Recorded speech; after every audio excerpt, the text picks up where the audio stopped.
because I don't care that much about capitalism and stuff. Sure. No, I get you. But I get you.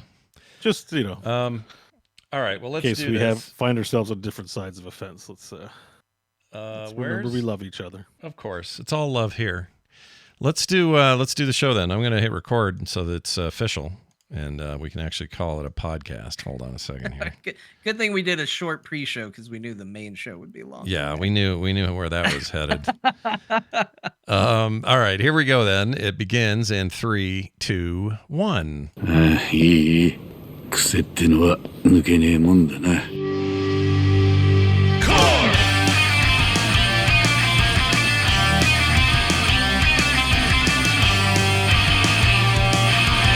Well, hello everybody, and welcome to Core. Yeah, that's right. New music. Bo made new music. Bo, I love the new music. Turn it back up. It's not done Listen yet. to that. Listen to this. You want the whole thing? You want to hear the whole thing? Yeah, we're in anime now. You got to play the whole thing every time. I know you hate it. You got to turn that music down after 3 seconds. But well, you just you don't want your intros to be 30 seconds long. Usually, Bo does. Bo does. When you're in anime, you do. That's true.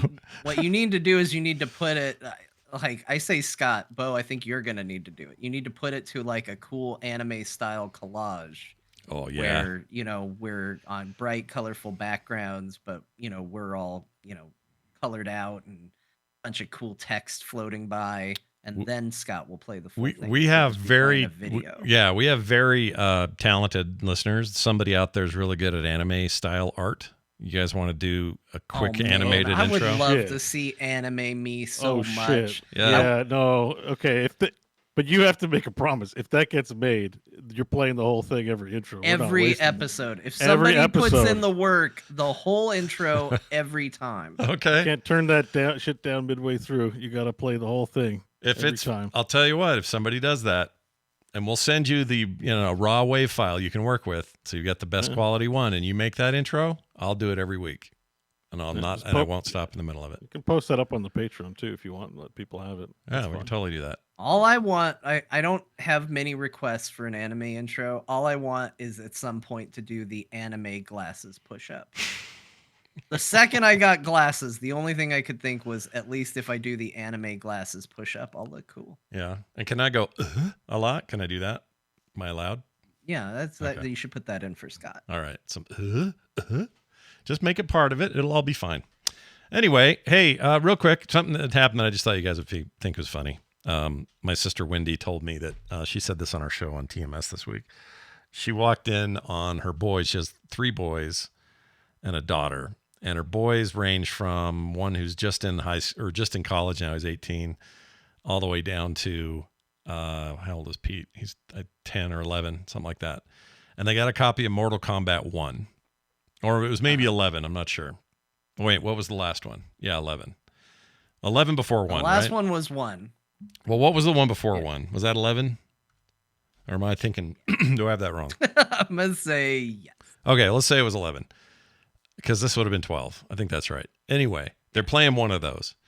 And Wendy grew up in a house where we played video games all the time. And in fact, in the early Mortal Kombat days, Mortal Kombat 1, 2, and so on, it was not unusual at a family gathering or get-together for Wendy and I to be in front of a TV on a Genesis or something, playing MK2 well into the wee hours of the night. She's very good at it. And this is, you need to understand, my sister's like a professional therapist now, very professional in almost every possible way, but she has a little video gamer in her that she doesn't let come out very often anymore. But back in the day, she would play. Now, when we were playing those back then, of course, MK was extremely controversial for its violence and whatever. Mm-hmm. She had not seen much of that game since 2 or 3 forward, so she didn't really know where it was today. And these kids start pulling off these fatalities, and while she's playing, so they beat her with somebody, and then Baraka would just do the most unholy, violent thing in the world, because that's what they do now, those games. And she was blown away. She's like, what the frick? I can't believe. I mean, imagine not seeing a Mortal Kombat fatality for 30 years. And then suddenly they are what they are today. It's kind of mind-boggling. Anyway, kind of going, oh my gosh, being a little shocked, but also laughing with the kids. And they kept playing. And then, it's a video game, big deal. Her husband walks in, sees this stuff going on, and mostly for the sake of the 11-year-old, I think, goes, "Nope, that's it. We're done. We're never playing that again. Pack it up. No more Mortal Kombat in this house," and had a total shutdown on the experience. Oh, snap. So anyway, if you were wondering if Mortal Kombat can still stir some controversy, it can, just on a very small local level when that happens. So that'd be a nice Murder story to share. Simulator, Mortal Kombat. That's right. Not since 1994 and Joe Lieberman have we been so afraid of what that game might do to us. And I think I have a theory about all that. It's a whole different subject for a different show, but I think it isn't that game. You know, back then people freaked out because they're like, well, video games, those are for kids. I can't believe kids are playing this. And that just isn't the world anymore. Kids play video games, but so do we. And we're old farts. And it's everything in between. And I just think it doesn't have that shock value anymore because even the people making the laws play video games, even if they don't admit it. Except for the really old ones. And I hope they die soon. All right, moving on. It was a terrible thing to say. I shouldn't say. Anyone should die. Everyone should live forever. All right. Nope. Let's I get don't to our... think that's a good way to go either. That's just one don't extreme to pendulum the this, other. Scott. People should live for exactly as long as they're supposed to. There you go. That's a good way to look at it. Oh, and then I brought you guys a little something extra for today's big topic. So instead of this, all right, we normally play that. I'm playing a thing that you two should recognize because of recent game experiences. All right, so here you go.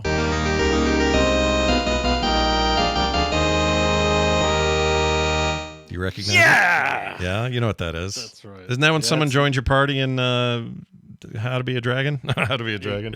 Yeah, dragon. Yeah, like a dragon. Yep, Like a that's exactly dragon. what happens. Step When someone one, joins your party, begin you get that hoarding song. treasures. Yeah, there it is. I love that sound clip, so it may get used more often. But let's It's dive good, right in. although I will say there's a new one. in Oh, the what's the new one? game. In the new game. Yeah, it's got an island vibe to it because they're in Hawaii. I'll have to find it. I like that kind of stuff. Wait, you get companions already in the island part of it? Because you're not there the whole game, right? You're only there for I don't know how long. You're there for most of it. Oh, but I didn't know that. it's certainly a long ramp up to get there. Okay. Well, I can't wait to hear about that game. But first, we're going to talk about people who make games getting laid off. Yes, that's right.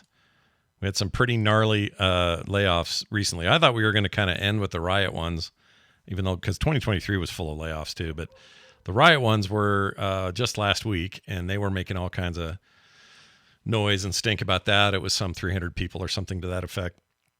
And pretty massive for what that company is. And you heard a lot of comments from people who either already worked there and had thoughts. Like Greg Street had some stuff to say I thought was pretty interesting.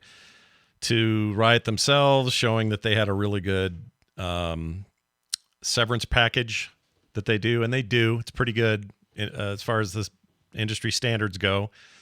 The big complaint I had about the Riot thing is they had a very strict back to work thing after COVID. And they were like, no, we're not doing remote. Everybody's in the office.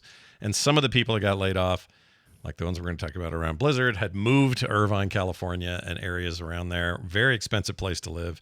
And now don't have that job they moved for. So you could say, well, there's other stuff in that area. That whole area is littered with game development, but they're also super, those jobs are not. Think of how many people just got laid off. Yeah. It's one thing to be competing against, other people that happen to be looking at that time. It's another thing to be competing when everybody suddenly lost their job and is now looking for new work. And, these companies didn't fire everybody so that they could hire a bunch of people again. Right. So Exactly. It's not good. No, it's not good. There's not like an excess of jobs right now. A lot of these people are not going to land on their feet. They're going to have to look and look and look and look. And now we have massive layoffs at Activision Blizzard King. Also part of other divisions that Microsoft owns, including Bethesda and a few others. They did not get hit nearly like the ABK stuff. I heard like 1,900 total. Correct. Right? Yeah. And a lot of them didn't. There weren't. Some of the people that got laid off are just still finding out. Like I've heard from 2 or 3 people I can't name who are like, yeah, I either got missed or I got hit, and they're just finding out. According to, was it Greg may have said it, the reason they don't announce this internally first is because, well, there's a ton of reasons. But he laid it out pretty well. I'm trying to remember the exact words, but it was basically if you told everybody you'd have a huge freak out internally, and they can't have that because this is big business. Everyone would not be productive almost in protest, waiting to find out, and anybody who caught wind or knew they were going out or suspected they could potentially cause damage. It's a liability issue too. He also, I did see him talking about that. He said it's also a bit PR. You get to control the message. Yeah. If you say it before you tell them, you get to say what the reasoning is. If you tell them first, they can come out and say what the reasoning was, and that's what everybody's going to believe. And they'll tell the press, and the press will be publishing bad news about it while you wait for it to happen for months. Sure.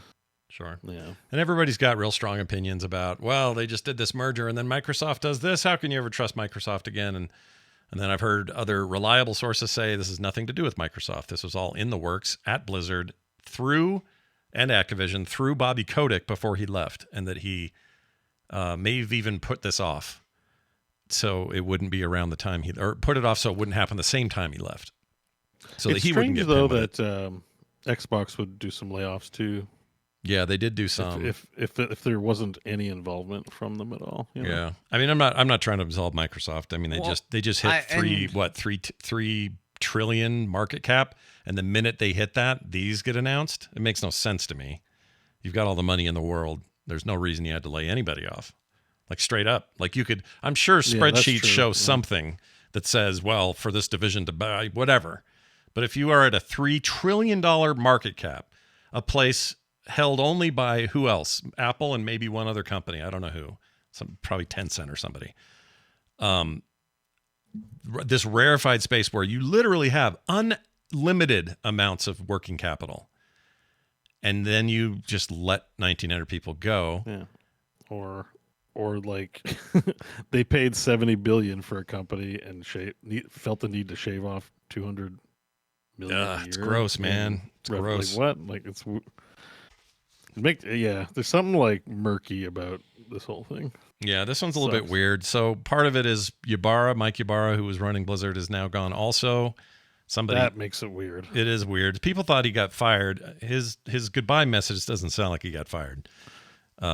But we'll get to that in a second. Also, Alan Adham was one of the original founders of the company, and he was back he had a very special comeback role, which was we're going to do incubators, we're going to make smaller games, and we're going to have a ton of ideas on the ground, and everybody's going to be working on them. Supposedly, Warcraft Rumble came out of that. But I think that's all that came out of that. I want to address chat because they're talking about, it's mergers, it's business, it's redundancies. I don't know.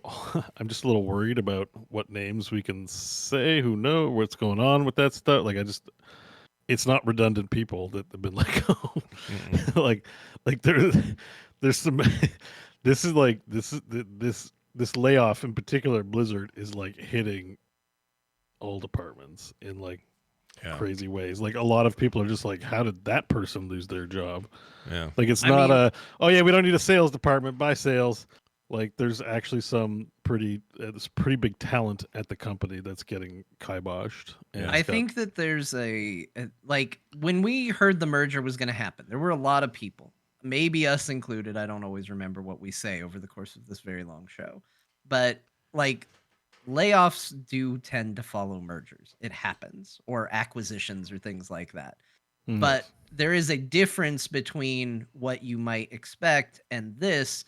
Because this wasn't just a case of like, hey, Microsoft is a platform that has its own game marketplace and download store and shop, and they've acquired Blizzard, who has their own game marketplace, download, and shop.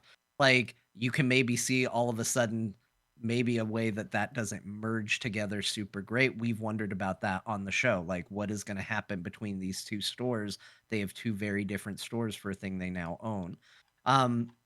This is different. This is like what we didn't expect was complete axing of projects and seemingly the removal of entire teams working on those projects. That's the part that I think is more surprising to people. And to give kind of my quick thoughts on this, I said this on stream. This is really where I feel about it is like you can always look for a business reason to justify anything and go, oh, dollars and cents in the market and all of this. Mm. None of the best reasons in the world matter to those 1900 people. Yeah. It doesn't matter for the families that are going to have to figure something out. I've seen multiple people be tweeted or retweeted saying, you know, like, we just bought a house. I'm the sole breadwinner for my family.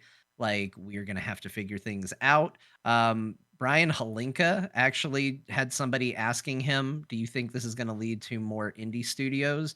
And he said, no. Indie studios come from capital, not surprise layoffs. Most of these people are going to struggle to find work or leave game development overall. Mhm. And that's the thing is we usually don't get to follow many of these people. Sometimes we get to. There's been a couple of people who've worked at Blizzard that we've been close to, that we've had an opportunity to see how things go for them outside of Blizzard. And we know that it's not always an easy path. In fact, sometimes it's job jumping for a while until you end up in a place, and hopefully it's a good place. Like, this is a rough environment overall. Mhm. And I think at the end of the day, if you want to be pro business and you want to be pro, well, they got the right to make as much money as they want, that's fine. But maybe don't forget that there are 1900 people impacted by this. Yeah. And I'm not trying to say that to say you have to feel bad, you have to change your views on business and all of that, but just remember that, like, if your partner, if whoever came home and said, I'm out of work and I have very low chances of finding another job because the market's currently flooded and nobody's hiring, what are we going to do? That's a rough situation for people. Yeah, nobody wants to be in that situation. Ybarra's parting words, by the way, were on Twitter. He says, it was great to be a part of the team that built Blizzard and ATVI over the years. I've decided to transition out now that it's merging with Microsoft, and happy to have helped that succeed. I'll be taking time out for a bit to spend time with family and travel the world. Afterwards, we'll look for hyper-growth opportunities with great teams. I cannot describe to you how much I hate this statement. Did you see Jason Schreier's tweet on this subject? No, I by missed the way? it. What did he say? He said backstage at BlizzCon in November, he said, these guys will have to pull me out by like my corpse or something. Oh, really? Yeah. I'm not So- surprised. so- I feel like I'm just getting bullshitted by this dude, and I'm annoyed. Also, Well, I he's a don't think corporate that guy. was on Twitter. I think he did that on LinkedIn. Oh, was it on LinkedIn? Oh, you're right. believe There's a so. different Oh, somewhere on geez. LinkedIn. You're right. Already It doesn't mixed matter, up though. 1,000 It's even times more worse. annoying. LinkedIn. Ugh. But it's just so tone deaf, and I don't know. It's I hate it's it. corporate style. Like that's his stripes, right? I mean, that's his background is living in that world of we got to put out a message, be genuine. No, that's a death knell. Like, How that's nice not he what they has. do. Not how nice for him that he's in such a privileged position that he can go travel the world for a while. I always felt that way with about him, though. He's like he's somebody's like he might genuinely like Warcraft and be a nice dude, but he's not one of those not He's- bushwhackers, but you know, like He's a what corpo. do they call him? Just not he's a corpo. He's not, but he's not a trailblazer. He's not one of these trailblazing guys. Like Mike Morheim was, for all his looks and appearances, he was a trailblazer. Like made Yeah. that company what it was. You know, like everyone been in there since. Not a blazer. That's a guy that's like we got to keep people above me happy, shareholders happy, say right thing. Yeah. Don't not say right thing. Support China, but also support LGBTQ at the same time. Yeah. Walk that balance. Yeah. You know, like it's and he's just one of those two. Like I don't. I'm sorry. He's like you said, he might be a nice guy, but like he's not the rock and roll star you looking to cheer for. Well, we were hoping for better out of that dude, and we didn't get it. The other thing And that we'll changed. see. Sorry to interrupt, Scott, but Oh, you're it's fine. next week is when it's going to really matter. Because I think they said they're going to announce the CEO next week. Oh, I missed that. Okay, interesting. I think I saw that. I don't think it's going to take long. Maybe I saw it on Bellular's channel. It might be him. I know I watched his recap, Yeah. which is pretty good. Yeah. I think maybe I saw on his channel it was going to be next week. Like, so it depends who it is. If it's someone you're like, holy shit, yes, then you're gonna be like, this is a good move. I see why they did this. Yeah. But if it's just another C-suite guy who's like, I here at Activision Blizzard, we enjoy games that span the world and bring communities together. It's just like we're in for more bullshit. So. Yeah, and we were loaded up with that from him at BlizzCon because that's where you do it. And I don't know, this kind of disingenuousness. I just can't do it.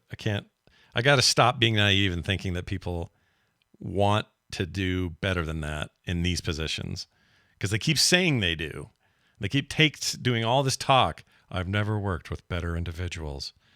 They have to. We're firing them all. That's all they can say. It's illegal for them to be genuine.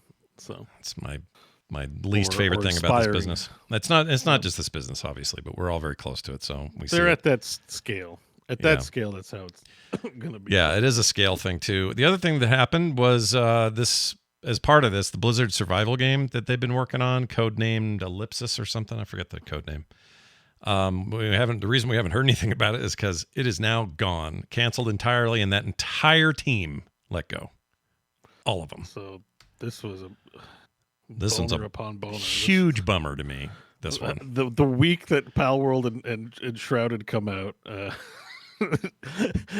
they're like, yeah, screw this. This was 9 years down the toilet. This is never gonna make any money.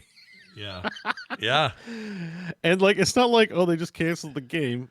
People I know and trust have said when they've announced it, we're on Twitter, be like, I played it internally. It's effing awesome. So I don't buy this. I'm sure it had development hell problems, and I think one of the things they pulled a EA Frostbite engine. Blizzard did because they made them use a mobile engine instead of Unreal. Is the story I got. Yeah. And but still, a good game might have still come out. It is Blizzard, like, sure. And new management switched to Unreal. Like, like John says, release games. Just release the damn game. I do agree with release games. I stand by it. I don't know. Nobody knows if the game was going to be good or not. I've heard things that it wasn't, but it doesn't matter to me. Like, because to me, here's the way I look at it. If the game wasn't going to work, it wasn't going to be good, whatever, cancel the project. That doesn't mean lay off everybody who's working on it. Like, I don't know if it was going to be good or bad, but the fact that we don't know, that doesn't mean go ahead and fire everybody who touched it. Yeah. Like, to go back to what Scott said, they're making enough money. Find a different project for them. If the project isn't working, like, okay, put it in, what was it, Warcraft Adventures or whatever the game was. Yeah. That, put it in the StarCraft Ghost Warcraft Adventures pile and put the team on something else. This is just this feels very extreme to go, well, not only is the game not going to get made, but everyone who touched it is gone. Yeah. Again, I never played it. I don't know for sure if it was good or not. To me, it doesn't matter. To me, it's about the reaction on how it happened to the people, and for everybody to just be let go. That seems like an incredible waste of talent. It does. Not only that, these are talented people that were pulled from other projects that were doing wonderful work there, but they were like, we could use you over here. Like, that's where those people came from. They didn't just hire everyone from scratch for that team. They were pulled from other teams among some new hires. And to then have them just I guess, sorry you had the bad luck of getting pulled onto a new project here at Blizzard, but you're out of here. It just annoyed me. I went and I told you guys pre-show, but I went and canceled my freaking WoW subscription as not as some kind of protest, not as a, hey, everybody, be like me and show your consumer side of why you're not happy. It's not what I'm doing. I don't care what anyone does. I did it because now I'm annoyed and I don't feel like playing your game. I just don't feel like it. I'm not in the mood now. I was in the mood. I'm not in the mood now. Here. I'm just not going to play because I got other games to play from smaller devs who haven't gotten so big that they treat everyone like shit. So I'm just going to do that for a while. Yeah, I agree with that. I fully support it. Like, again, I've seen lots of comments. We've covered layoffs now so many times, and I just see the same comments. And it isn't to be mean to anyone in the chat room. They're like, it's, fiduciary duty, got to cut labor costs, got to appease the shareholders. We're in church. Like, yeah, we go out and sin, but when we go to church, we go to acknowledge everyone's humanity and try to make everyone's burden that much lighter. So, it doesn't, those explanations don't make anything better. That's, but it's about saying like, yes, this stuff sucks and it's bullshit. And this time's even a more tender one, I think, because I've heard from I'm not saying names, but I've heard from multiple people inside of Blizzard whose jobs stayed. They did not get laid off. Usually when this happens, and it's happened before, they go, whew, dodge that bullet. Stuff happens, but boy, I'm glad I'm still here. So I'm still here. That's usually what I get out of these people. These exact same people now are angry. They're like, I don't feel safe. I don't feel like my job is safe. I've lost some of my favorite people to work with. My direct bosses are gone. Who are, whatever. I'm mad. Like that's from multiple people inside who normally would just kind of roll with the punches, and they're just angry. You feel how when Game Pass and BattleNet merge and BattleNet is just all Microsoft shit, because I don't see why that BattleNet has so much cachet. They're gonna take it. That's gone. That's for sure. I don't think BlizzCon happens again. I really don't. If this is a money saving thing, BlizzCon is Microsoft BlizzCon. Maybe, but I don't. That won't be the same. And then it's Phil Spencer and everyone going like, "We here at BlizzCon Microsoft enjoy bringing people together with their games." Yeah, like if the next time I hear anyone say that, this isn't. I don't care if it's Sony with the Bungie mess. I don't care if it's Microsoft with this mess. I've had it with those platitudes. I'm so done. I'm going to call them out every time. I'm going to hear them when we all three cover an event and somebody goes, "Gamers, am I right?" And we're going to go, "F off, dicks." If you say this stuff again, I'm going to be so irritated.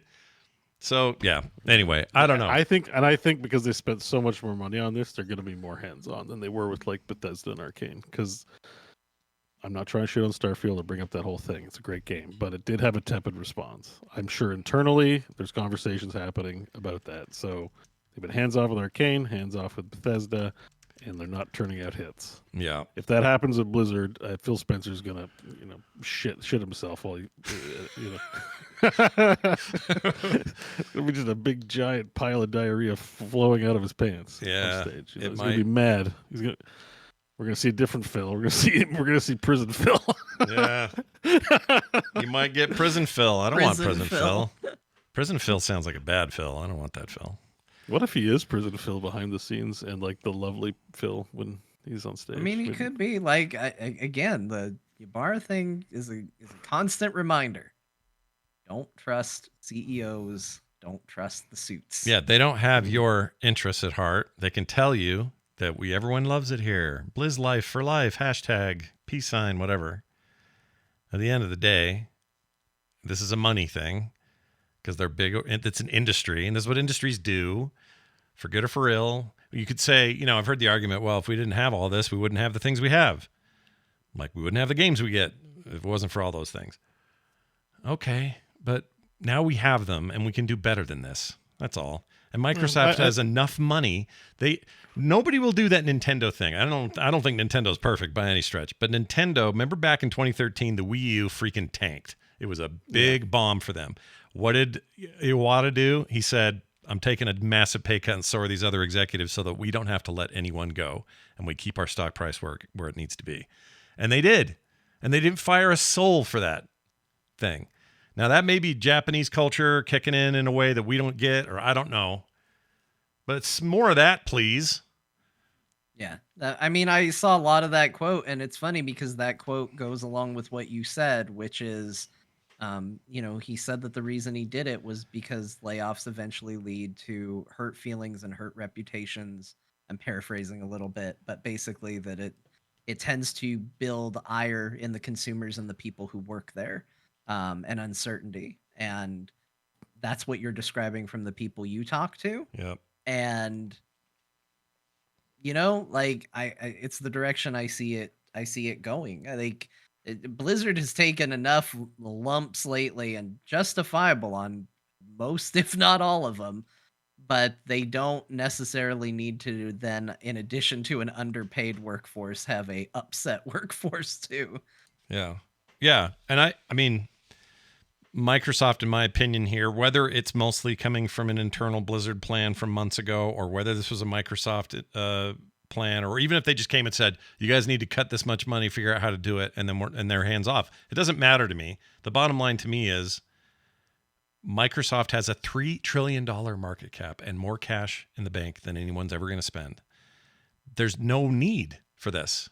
There's literally not a need for it other than stock sold as, I don't know how the stocks work separately in their divisions, but Microsoft's killing it right now. If the ball was rolling before Microsoft acquired, like, given the timeline of events when we started this, we said like Microsoft just got a hold of it.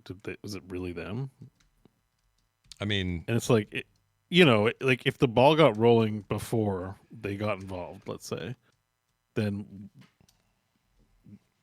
who's doing that? Is that Kotick? I don't know. Is that a parting shot from Kotick? It's easy to look at Bobby Kotick and just put everything on him, but I don't think this stuff happens with one person. I think he sucks, and he was part of the poor culture in that place, no doubt about it. But yeah. I just think this scale that we're at, if we could go back in time, some other timeline has Blizzard never selling themselves to anyone. They just got the capital themselves to ramp up WoW capability and capacity instead of having to go and get other investment. I mean, this is true all the way back to the original Blizzard, because they were never really on their own money. They had, what was it, Davidson and Associates or whoever that was like an investment firm. They were the original quote unquote owners of the majority stake of the company. Then it went to, who was it in Europe before Activision? They own drinks. They own like Seagrams and stuff now. I can't think of their name. Anyway, whoever that was owned Blizzard for a while, and then Activision buys Blizzard from them. And so Blizzard's really never had the independence that we ascribe to it. No, but they were for a period seemingly given a lot of license to self-operate, for a period there, the golden years. I think it showed that they did. I think that okay, so here's where I push back on people that, kind of spout the it's just business platitudes. I would buy into that more. I would be more understanding and go, yeah, business is going to business.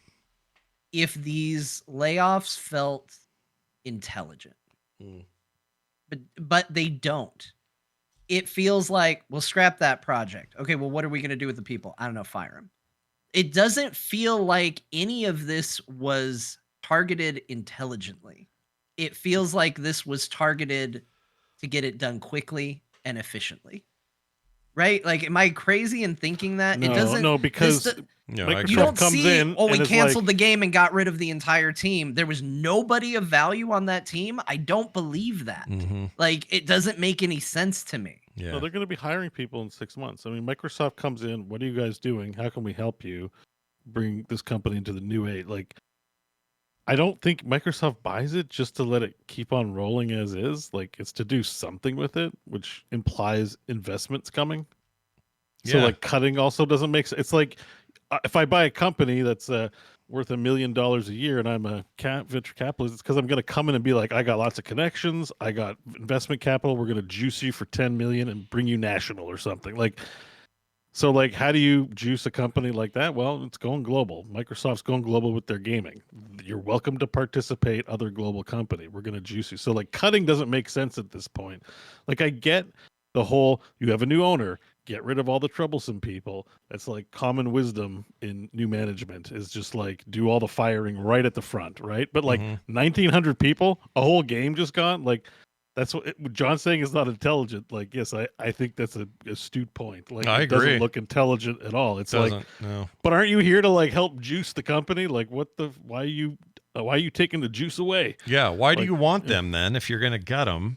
I mean, maybe there's just stuff we don't know, and I hate feeling naive about this stuff, but if you're going to just chuck that game and then chuck entire teams and then gut other teams, like the Overwatch team got hit pretty hard with this. And the minute people complain that the development of that game starts to slow again, please do not blame the developers this time. Okay? Blame freaking the company, because they keep taking chunks out of these important groups that have the opportunity to take the thing to the next level, whatever that is. And I would think Microsoft would want that, because the whole point of buying and absorbing these studios is to build up the portfolio of their game services, period. That's the point. Guess what would be rad in that game, in that lineup? A really good Blizzard developed survival game at a time when survival games are at an all-time crescendo. I don't get it. It does feel it feels hack/slashy haphazard is what it feels like. And I don't like it. It doesn't feel like there was a sit-down conversation of, who needs to go? You need to make some rough cuts. Like, it feels like, let's get in, let's do this. Like that's what it feels like. Yeah. It doesn't feel like it was a decision made by people with any clue of what's going on. I think also this is a good point. I just want to it's kind of a tangential point, but because there's always the usual comments of the, business have to do mergers. They're still coming up in chat, but also like we don't know what's going on behind the scenes. So why would we say things like this? Because like we're from an generation of workers that also like when we started, we were tying our work to these IPs on the outside as well, Right. on the strength that they would be lasting. And it is possible. I mean, baseball lasts, basketball lasts. Things can be built. The problem is the industry is like held hostage by poor corporate management, like a management structure that is not conducive for the kind of future we on the inside and on the outside want for things like esports and long-term gaming. It's juice, get a yacht. And there are businesses that have like in a way, like as an industry, it's kind of in its infancy. Like it's not like we can look at 200 years of automotive factories and pull knowledge and plans from that. It's it's very short. This is just all very short-term thinking. Like we can't, as community that can earn a bit of income and create fun things outside of the space, anchor ourselves to decisions like the whiplash like this, basically. And it's the C-suite. It's the business guys. It's not the devs. It's not the creatives. They just want to make cool games, and they want to have that future that I'm talking about too, where we have like institutions based around games. Yeah. And it is possible to do that. StarCraft still goes strong in Korea. Like they still like it's possible to do it, but it requires the right kind of vision and investment. And everyone that gets a hold of a company just wants to juice it like a toy company until it runs into the ground. And that's where Blizzard's headed with this Microsoft shit. Like, I don't think this looks good. I don't think Microsoft's a good steward. They have the sell it and not support it long-term mentality over there. The more time that passes, the more I think Valve was the smart ones with just never going public. They could have done it a million times. They could do it now, and they just won't. They want to keep it private, and that has its own issues, its own problems, but they don't do mass layoffs. They don't have shareholders demanding such things as layoffs and cuts that affect people's lives. They just run their company. And I'm not suggesting that it's perfect. There's less transparency when you're not public too, so there's that. But I think I would take this Valve option over what's happening over here any day. And there's nothing we can do about it. I guess also collective bargaining would help. Let these guys unionize finally. Let's finally let that industry freaking unionize. Go. Give these employees something to work with. It's a culture shift on the part of ownership and what works. I think the games industry knows what it wants, and it can't have it because of the C-suite. Yeah. The C-suite realities. Plus, this is right now the tech sector in general is shedding all kinds of jobs. People forget that. It's not just games. Right. There's a real reckoning happening with COVID happened.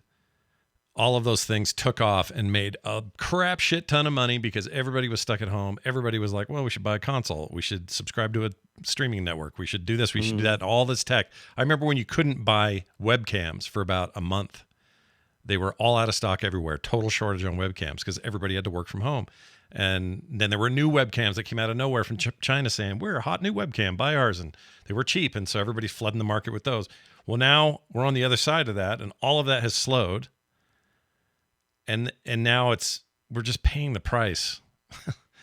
And I'm not saying that I just wish you'd have had a little more forethought. That this wasn't going to last forever, and that we shouldn't glut the system. Where it's short, okay, build that up, but don't glut it so that now we're all selling everything off and trying to scrape by. I don't know, dude. I hate it. Yeah, no, it's like I said, we can just feel it from our perspective as people who want to tire things. Like baseball has it, baseball's had bad years, still probably having a bad time, still around. It's an institution. Yeah. We're trying to build institutions for our communities and our things, and we can't when everything gets gutted. WWE's, a lot of other things come up. WWE's still around, still entertainment property. It's not, they're not juicing WWE so that it's fucking, sorry, excuse me, it's trash. Like they invest in the future. They do all kinds of things to keep that thing running, and it's possible in video games. Just nobody wants to do it right now, or that's not. And Microsoft was vacuuming everything up. I don't think helps things. Netflix is getting live Raw and some other WWE stuff. I just heard, or we just saw that. Yeah. Made some deal. Yeah. And The Rock is back on the board, so now he gets to use the name The Rock again. He gets the rights to it. Yeah, it's So weird. And it is weird. Yeah, It's good though. I'm gonna be honest. I'm actually kind of excited. I am about too. It might be the WWE first being on Netflix. Yeah, it might be the first wrestling I give a shit about because I have Netflix and I've never really been a live that's guy. a big. That's actually a really big ad, like a value add for Netflix for sure. Yeah. With the rising price of it, but then you're like, oh, I get like premium wrestling. Oh shit, that's great. That's good. Wow. Yeah. The one last thing too I want to say is like this is like there's that term. Have you guys heard it? I just heard it I don't think it's new, but I just heard it called enshittification. Like that's pretty much Yeah. everything tech is going through enshittification, which is just it's free, it's cool, it's cutting edge. Trailblazers take up, and then it's got to monetize, and it's taken over by shitters who enshittify. Look at X. It's like it's the prime example of enshittification. It is such a diseased cow, like just in the So past. not what it used to be. We're all waiting for it to die, but nobody can stop using I mean, it. Just put it out of Twitter its was misery. never great, but I was saying on there the other day that my engagement before the blue sub stuff was great. Talked to people all the time. People were very active, back and forth, and all that. The day that sub came out, and because I didn't get in line and do it, I assume I get nothing on there now. Yeah, you've been enshittified. well, Yeah, it's welcome. I mean, honestly, I'm kind of grateful because boy, it has cut down on a lot of the drama in my life and a lot of time spent on the site. But if you want a site review, yeah, it's made it real easy not to get on Twitter. Yeah, because bums me there's out. Nothing. It's like, oh, I have a notice on Twitter. All right, it's probably going to be a porn bot following me. Great. Often Yep. is. Oh, yep. Well, Yeah. what do you know? It was. Yeah. Yeah. Great. That's Yeah, what it was. my communication's gone down. Like my posts have gone down. My communication's gone down. Yeah, I try to still well. post a bunch every day, but my communication with actual followers, listeners, readers, whatever, I can only assume because a lot of them bailed too. Why would they hang around? I Yeah. wouldn't hang around. Yeah. Yeah. So I hate it. I think we've been all asking where people are going. MySpace right now is it MySpace? To do that on purpose. I was like, is that where people are going? No, What? it's ironically enough because I've resisted it a long time. Scott can testify as he tried to get me and John off Slack for a while, but it's Discord. Everyone's Like, in Discord. Yeah. I go to core chat in Discord, and all you listeners, come on, join. Like that. Oh, That's I get my social media. It's Discord, and now I'm running my own. It service is and my so I'm social doing it for media, my and in a stream. way, it's just back to forums. A lot more functionality, but really, it is just kind of personal forums again. But it's working great for me. I like it. The people at Discord, like it's a little busy. I'm not gonna lie, but they really I think are passionate about the app they make, and it's not shitified at all yet. Like it's pretty decent. Even monetized, it's not shitified. It's pretty slick. And they refused to sell it to Microsoft when Microsoft came calling. So maybe we should give them a little credit for that now. Like, look, it's my social media of choice now. Discord's like aces. with It me. really is. I'm telling you, I was called this naive. I do, but I was really pushing for this Microsoft acquisition. I felt like it was going to put everybody over there in a better place, and maybe in the long term, that's still maybe true. But nobody likes this. You know? No, well, again, like it might ultimately prove true, but no matter how good it ends up being, are you going to go to any of those 1,900 people and go, "Hey, you getting fired really turned things around, didn't it?" And have them go, "Yeah, it did. Great. Yeah. Oh, well, man, best thing that ever happened to me." You know, like yeah. it can be both things. It can be ultimately like it got Bobby out of there. That's a positive. It caused this. This is a massive negative.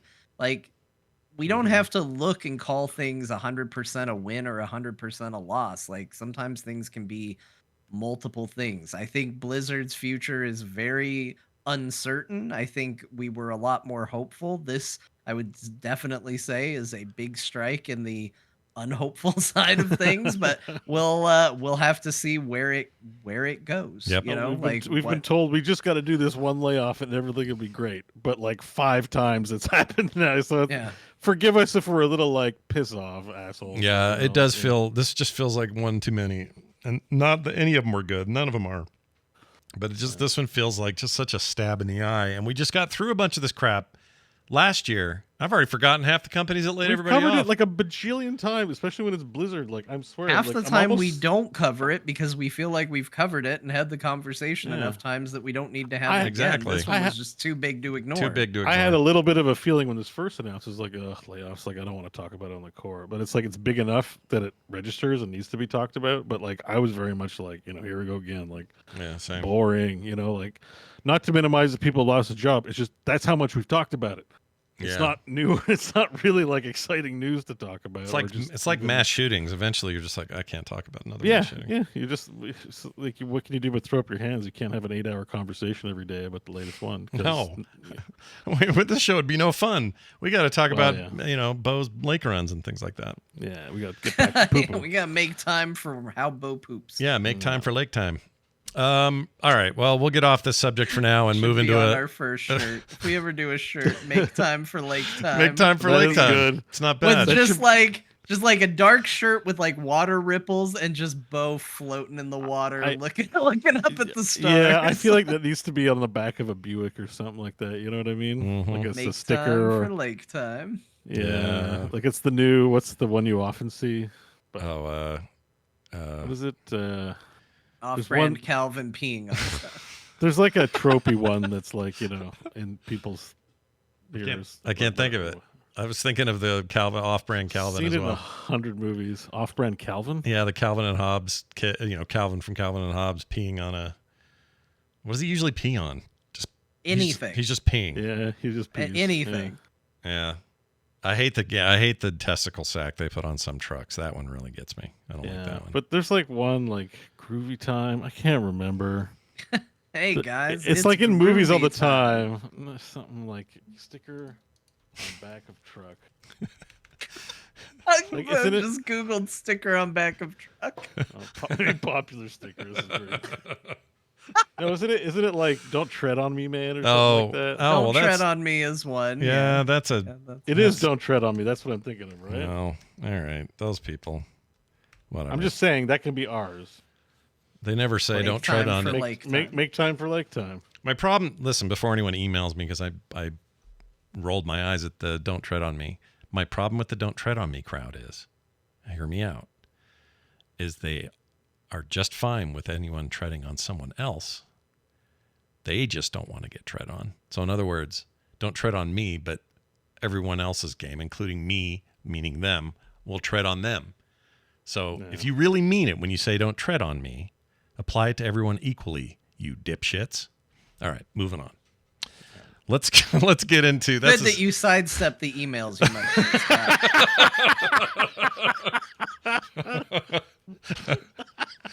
I stand by that one. It's so stupid to me. I'm not saying smoothly you done. shouldn't have said it. I'm not saying you should take it back. I'm just saying good on you sidestepping the emails Yep. that were going to come Yep, they're from you coming. rolling your eyes. You really clarified that. Yep, that's true. Oh, my emails are already good. No, I'm just kidding. They're not. You're gonna make me spit. I almost spit my drink. Let's get into. Scott's like, whoa. Before you misunderstand the roll of my eyes, let me say some words first, please. Yeah, let me get these out of my system. Okay, we're going to talk about games we played. Another controversy therein, so enjoy. So, Palworld happened. It came out on Game Pass, and it came out on Steam, and It came out and blew everyone's freaking week away. yeah, it kind of did. Although I was so disappointed with my playtime in it that I thought there's no way anyone's going to keep going with this, and I guess it turns out the Game Pass version was some kind of earlier alpha of the thing. For a bit, it's- yeah. apparently it's a bit of feature a shitter. parody now. And I didn't Oh, know does it? that. Okay. I didn't know I've that. heard so that it's there now, or I don't know if it's even, but I did have somebody tell me that like yes, you can exit the game now without having to alt Oh, good. F4. yeah, I wondered. I had to get out that way too. I didn't even think about bringing that up, but yeah, I guess I wasn't the only one. That thing was a joke, and I thought, well, this is bad. Why are we talking about this game? And then everyone's like, oh no, it's a different version on Steam. That's why it's different. And then the record started getting broke. Second highest, most players online at one time playing a game record on Steam, right behind Battleground or PUBG. Player PUBG. Unknown's Battleground. PUBG's got the high one Brought with to you the by Bluehole. 3 million something. Then you had Counter-Strike, but that got bumped down. Now you got Palworld in second place. I'm like, oh, this is serious. And then they were like, it sold 1 million copies in a day. And then we were like, it's 4 days and we're already at 5 million. Well, now they're at 8 point something, close to 9. And we're still only, 6 days into the release of the thing? Hasn't been a week yet. And It hasn't just been a week. Very and I'm well. so sick of like I like playing it, but I'm so sick of seeing Palword content and Palword opinions. And it's only been 5 days.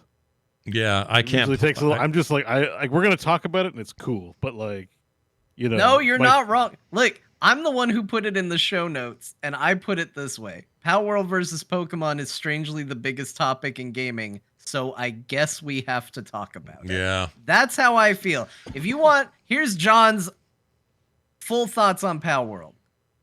Take a look at Palworld. Do you want to play it? Yes or no? Either option you pick is cool, and I support whatever you're doing and why ever you're doing it. And it is that simple. And anybody that's trying to make it a bigger deal than that are confused in their own thoughts. Get out of the woods of your own mind and just play the game or don't play the game, and it's totally fine. It's 100% fine. Like, I don't know why it got made into a much bigger deal than it is, but I haven't- everybody has to. I want to staple on to that a little bit too. Is if when Atomic Heart came out, this is just my own personal, and you didn't have any issues with the money potentially being funneled to Russia to fund missiles to shoot into Ukraine. Yeah. If you looked at that and said like, it's fine, like whatever, I can't be responsible for everything. Fine position, not criticizing it, but you can't turn around and give a shit about Pokemon's Pokemon copyright or AI. Like fuck you, like big, like just. Right, people are dying from missiles, and you don't care. It's cool, but all of a sudden, everyone's up in arms about the damn Palworld. Like, Yeah. because I wasn't rebuked. I'm not saying like, oh, everyone's, but I was maybe making a big deal out of something that people were like, listen, you can't make a big deal out of it. So don't make a big deal out of this. Like John says, choose yes or no, and it's cool. Yeah. The rest of you are confused. You're very confused. And like I'm just adding because yes, you are confused because that wasn't important, but this is. You have your priorities wrong big time. Sure. So, yeah. Well, so we could get into all the minutia. We probably don't have to because most people are familiar with it. But the big thing I would just say here is the major accusations leveled against it were they're ripping off Pokemon. My answer to that would be, okay, there is a lot of similarities, but also a lot of parody going on. Mission accomplished. That Yeah. if they could have gotten away with calling this game Pokemon with guns, Yeah, they would they have would have called done this it. game Pokemon with guns. Yeah, they would have done Like, it. But the they- main They point are though, trying to look. They want you to look at their pals and go, "That looks like a Pokemon." of course they do. So They've always that's done why that. I get so mind boggled by people who are like, it looks a lot like Pokemon. Yes, that's what they were trying to do because they want to make a Pokemon game and they're not allowed to. Right. And here's something to just keep in mind with that. If Nintendo, everyone's like, when's Nintendo's lawyers going to do something? They're not going to do anything if they haven't already. This game's been openly developed for 3 or 4 years. They're both Japanese companies. They would have done or said something by now. It isn't just suddenly now they would. I mean, maybe they would because the sales are out of control. They might scrutinize it a little harder and do some, close call. Like they're like, oh, actually, there's a close call here. We'll litigate. Yeah. But between them and Game Freak, I mean, Game Freak did put out a statement that was just kind of snobby.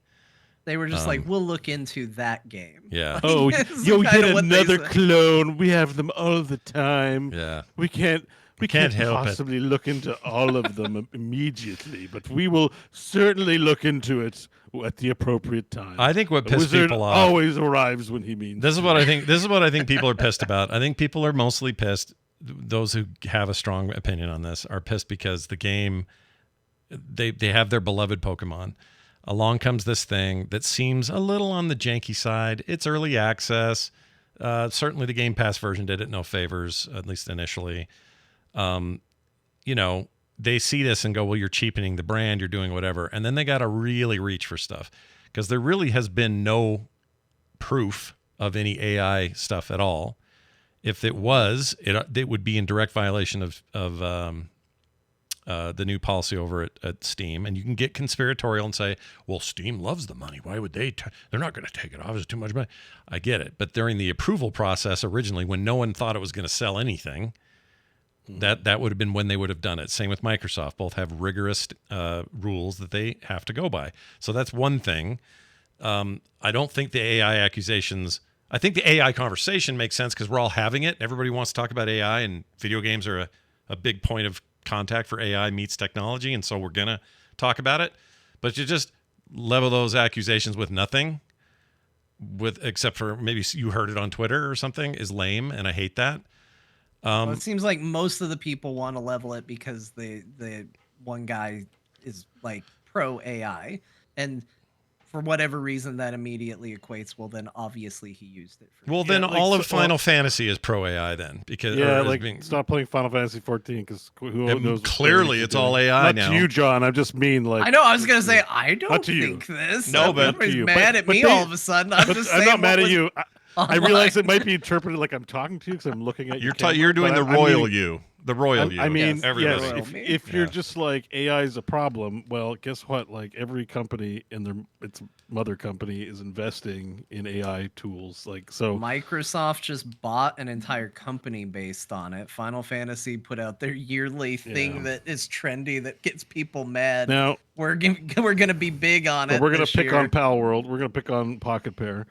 Now the one thing though that is the flying just because we're sticking up for Palworld, or we could be construed that I'm not. I don't even want to play the effing thing. No, but I'm go just ahead. saying people are not nuanced sometimes. Some people are not nuanced when they go like, oh, those core guys, they're pro. They just take what we hear and just hear pro because we're saying play it. Or don't. I'm just saying, or don't, right? That's fine. But I'm just saying, I'm trying to say something, but it's getting Sorry, harder I know. by the I'm second. just my stance is so simple. I thought I'd real quick tack on my full stance because it could be used in a complete sentence. that way. Yes. The developer Pocket Pair hasn't exactly done a lot in its history to ingratiate itself. And what I want to say is like, we can still critique the game, right? We're not saying don't say anything bad about my baby. You know, like that's not what we're saying. We're just saying like y'all are crazy. Like both sides need to shut up. Like just it's like John said, play it or don't and chill out like every other damn game. Like what the hell? But the guy that I went onto the site and did like translate from Japanese to English on Google and read some of the stuff. So he worked for I think a small period at Nintendo actually. But in his profile, he was also a crypto bro and had his own coin. And there was kind of some theft. And the reports say he made good on paying people back. But he's definitely got the untrustworthy crypto bro scent all over this guy. And then in interviews, he's said, I'm not really passionate about making like an awesome original game. I think you should just take what people like and make that into a game so people will buy it. So this guy is very like mercantile. Like you're not. This isn't like, oh man, Chris Metzen made like an awesome new thing. Like it's so cool, and he's like, what makes money, guys? All right, and how can I get this done cheaply? And let's put on the store. And like people have looked at the past games, and they look like amalgamations of keyword soup. Yeah, they do. Because there's Steam marketers who will help indie developers to say like, you take this popular keyword and this popular keyword and combine them, and you have an original sort of keyword hybrid that'll hit you in a place where no other games are, and you'll make tons of sales. And that's literally what this is. Like this is literally like people like survival. They like monster collecting. If you can get it as close to possible as Pokemon and as close as possible to Ark, you will be shitting money for years. And that's what he did. And like so you're not like talking about this guy like, oh man, he's some like creative hero, must be protected at all costs. He's like, No, he's just making a game that he knows is going to sell a lot. He tried a few times and he struck gold this go around. Oh yeah, big gold. That doesn't mean you shouldn't play his game, but I Doesn't think mean that you should also, either. To John's point, doesn't mean you should either. No, but it's just like it it makes me a little bit like I'm not going to the mat for this company, right? I'll Yeah. go Matt for Chris Benson. He's a great guy. He's and even for Greg. He's a like, great guy. been Greg's great. Those probably guys are out there. I hear listen to this guy. And I'm like, I'll play your game. I'll enjoy it. I might even tell people to play it, but I'm not going to be like this visionary of video game. Like he must be protected at all costs. Like I'm going to be like, well, he had a great business idea, and I think he hired a lot of. I heard one of the because they wanted to have shooting in the game, but they didn't have a shooter programmer. Yeah, I heard about But they this too. hired some guy they met in a convenience store, a 20-year-old. Yeah. And just let him rip, and he aced it. Like How would you that's describe a cool story? Kind of Yeah. actually, Is- I mean, we watched that making of Half-Life thing, and there was very similar stories in there. There was was that the one that was the delivery guy got hired, or that actually might have been Black and White? I've watched a couple video game documentaries, and there was one where That might have a been the delivery Black and guy. Yeah. Yeah, it might have been the Black and White one. Like the guy showed up and was like, "Hey, what are you guys doing? Yeah, we're making video games. Oh yeah, what are you doing?" And they talked to him about it. This was apparently in the day and age where it wasn't all a big secret. And he's like, "Oh, I can program. I could do some programming for you." They hired the delivery guy. Wow. The guy was delivering them parcels. So It was his idea to like, have the monkey throw its poo in black and white.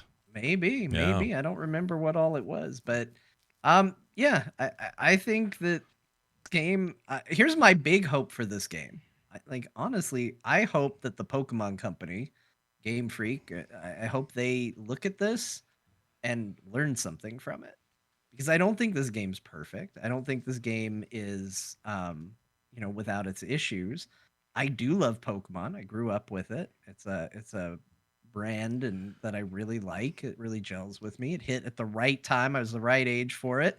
I was in school when Pokemon was getting banned from schools because people were going to the teachers complaining about unfair trades. Yep. They stole my Kangaskhan. Oh shit. Now kids got to go to the principal because the Kangaskhan got stolen. That's the era I grew up in. So now nobody gets Pokemon at school. Did you ever find it? It was in some kid's locker, or is stuffed in his jock or something? It was always some like, he said he was gonna trade me a Jigglypuff, but he didn't trade me a Jigglypuff.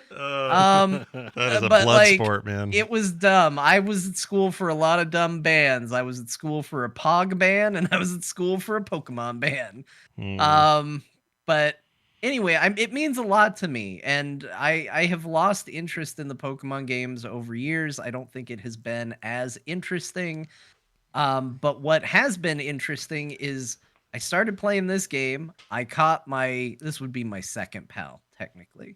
Caught this cat, threw him out of his little pal sphere, and all of a sudden he started doing jobs around the camp for me and being real helpful. And all of a sudden I instantly felt a bond with this little cat that I had captured in a way that I haven't felt about Pokemon since Red and Blue. And I was like, they've had how many years to try and figure this out and to try and find a way to make these creatures matter to you more than just like, oh, the art's nice and they say their name in a funny way. Like, I hope they learn some lessons from it. I hope this ultimately makes the Pokemon games better. Yeah. They're like Tamagotchi and Pokemon, because you have to feed them and take care of them, or else they get sad. That's true. I've seen some video of some really sad ones, like chipping away at a stone, like a pickaxe. Yeah, they look sad. Like it's just like, oh. So they're slower, I guess. Making medicine's a pain in the ass, though. Yeah. Well, it's got some. So I mean, I didn't get very far because I was so annoyed by how janky it was, and I'm sad to hear it was the alpha version, and maybe I should give it another shot. But I feel I've told you guys about this before. My hype bubble is real, and right now, this is the last game I want to play. So, outside of that, forget about all the controversies for a minute. Bo, what do you think of Palworld? You're a guy that likes survival games. You like your Valheims and your whatnots. What do you think? Aces. This game's aces, man. Like it's super good. So, I was curious how you got to buying it, right? Because the hype, or maybe the hype didn't hit you, but someone got you to buy it. No, I played Game Pass version. That's where I got it. Oh, okay. So for me, I saw someone in core chat said, "Anyone tried this Palworld?" And I'm like, "What a weird name, right? Palworld. That sounds like a game I would not play." Mm. And then I opened up Steam, and there was a big splash page, and I saw Pokemon and guns, and went, "Interesting," and clicked. I like the guns part. I'm like, "This looks, satirical. This looks. There's something interesting behind this button." I watched the trailer and I bought it. It wasn't even a hype purchase. I mean, it was marketing on the Steam page, so I knew something was going on. But it wasn't like, oh my god, everyone's streaming. I didn't even know everyone was streaming it. I thought maybe, foolishly, I had somehow found the hot new thing before everyone else. But I didn't. I did not. I was still quite late. I mean, by a day, but whatever. And I logged in and just I didn't. The hype hadn't hit. Like we hadn't been having these conversations. So like a newborn or some sort of innocent, naive person, I just logged in, played, and it's good. I love Valheim. I love the V Rising, and I'm not big on the harsh. Like I did pick up Rust and was interested in trying it because generally I think the harsher survival games that like look kind of ugly, I'm not into that much. But I haven't really tried them, so I was gonna try Rust. But I was like, oh, this is bright and colorful. It's like the Zelda aesthetic, which I like, but I'm not really into the Zelda games, but I get to be in a world like that. And the Pokemon, they're well animated, cute, and I get to have guns and shoot them. The AI is terrible. There's like lots of stuff to critique in this. The AI is terrible. There's that server jank, but overall, it is fun. Like this is a big recommend. I was so excited about it. I've already ordered a 32-person concurrent server for core patrons to log into and play. So I've had some of my subs on the Twitch channel log in. The password feature was broken, so I'm going to look into it after the show. And Scott, if you're cool, if you're somewhere we can post the server login, I am cool. Password. I'm very cool. We can give it to patrons. So if you're sub to the channel, there's already some players in there. It hosts up to 32 people, and the servers are getting more stable by the day. So I've had less and less problems as I played. And unlike V Rising, you won't lose your bases due to decay and shit like that, so they permanently stay there. Yeah.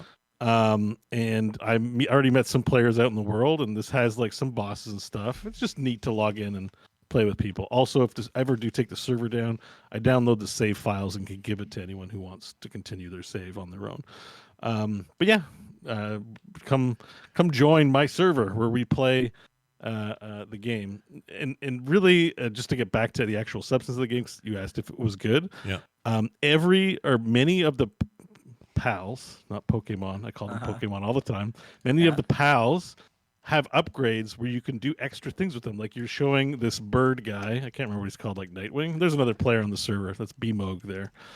I can fly, I can put a harness and fly around, or I can ride wolves, or I can pick up the Firefox like a squirter and shoot flame on everything. Just go it's not just what do you call it, like that you're collecting Pokemon and putting them to work. You also can fight with them in fun and interesting ways and explore the terrain with them, and it's cool. Like this game is aces. Like there are some misgivings, there's lots to critique, but I've never played a game like it, and it's getting BEAU to play Pokemon. I haven't played since Black and White Game Boy days. Okay, I played Unite. That's it. Yeah. So I'm loving a Pokemon game. My guy can be purple. That's great. Yeah, you do like a purple guy. I get it. And it's fun. Is it the best survival game? No. Valheim holds that honor for me still. But it's fun. Like when I pick up a game and then don't want to stop playing it, and when I stop playing it, I think I can't wait to play it again. To me, that's the hallmark of a great game, right? Like the game I like, it's good. That's this. All right. Seems like if, despite all the talk and all the stuff, you're having fun in there, and that's good. Yeah. And so if you turn off the controversy, you will have a good time. You're choosing to make yourself miserable, not in this case. Like I said, no one's the ethics on this, leave it to Nintendo and Xbox to sort out. Because that's the other thing. I think if this thing smelled like acid flip, Xbox would not put it on the Game Pass. We can critique Xbox a lot or Microsoft, but they do curate their library pretty well, I would say. Yeah. I've never seen the shit I see on Sorry, I'm swearing a lot today. I've never seen the shit I've seen on Steam on Game Pass, right? Yeah. Like Naked Lady Puzzle Time, like 9 pieces puzzles and Sony, stuff. Like, Sony and Microsoft don't do it. Well, not here anyway, not in these territories. programming and design has occurred here. It's Yeah. not an acid flip. So, just enjoy the game. All right. So, Now, what was I going to say? I was going to say something. Oh, I was going to say, before I throw it to John, I feel like maybe, I could be wrong, but it felt like everybody was looking for a fight. And I don't mean the companies. I mean, players were just looking for something to be mad at. And sometimes we love a good row and everybody getting all fired up about this thing. To me, it's gone to places where it doesn't make any sense that it's gone that far. It's like, really? It's a new version of the Elden Ring. When an Elden Ring comes out, there's the two. I'm saying the same things we said while we were playing games earlier this week. But when a Souls-like comes out, there's a contingent that says the real game finally, one difficulty for us all, get good. And there's another contingent that's like, they should put difficulty levels in games. And I'm like, I want both of them to shut up. They're both equally irritating.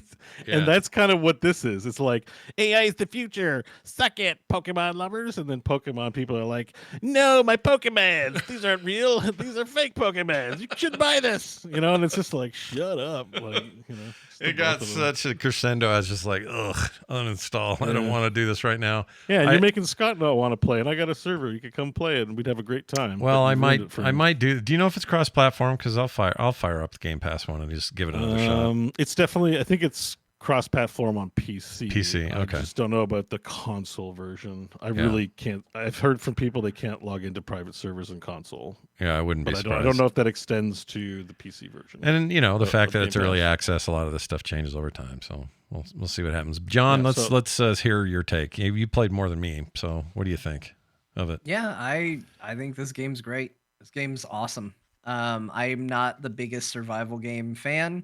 I kind of said this about Fortnite Lego, but this has a good little twist with the pals and all the stuff they do that definitely is hooking me more than most survival games do.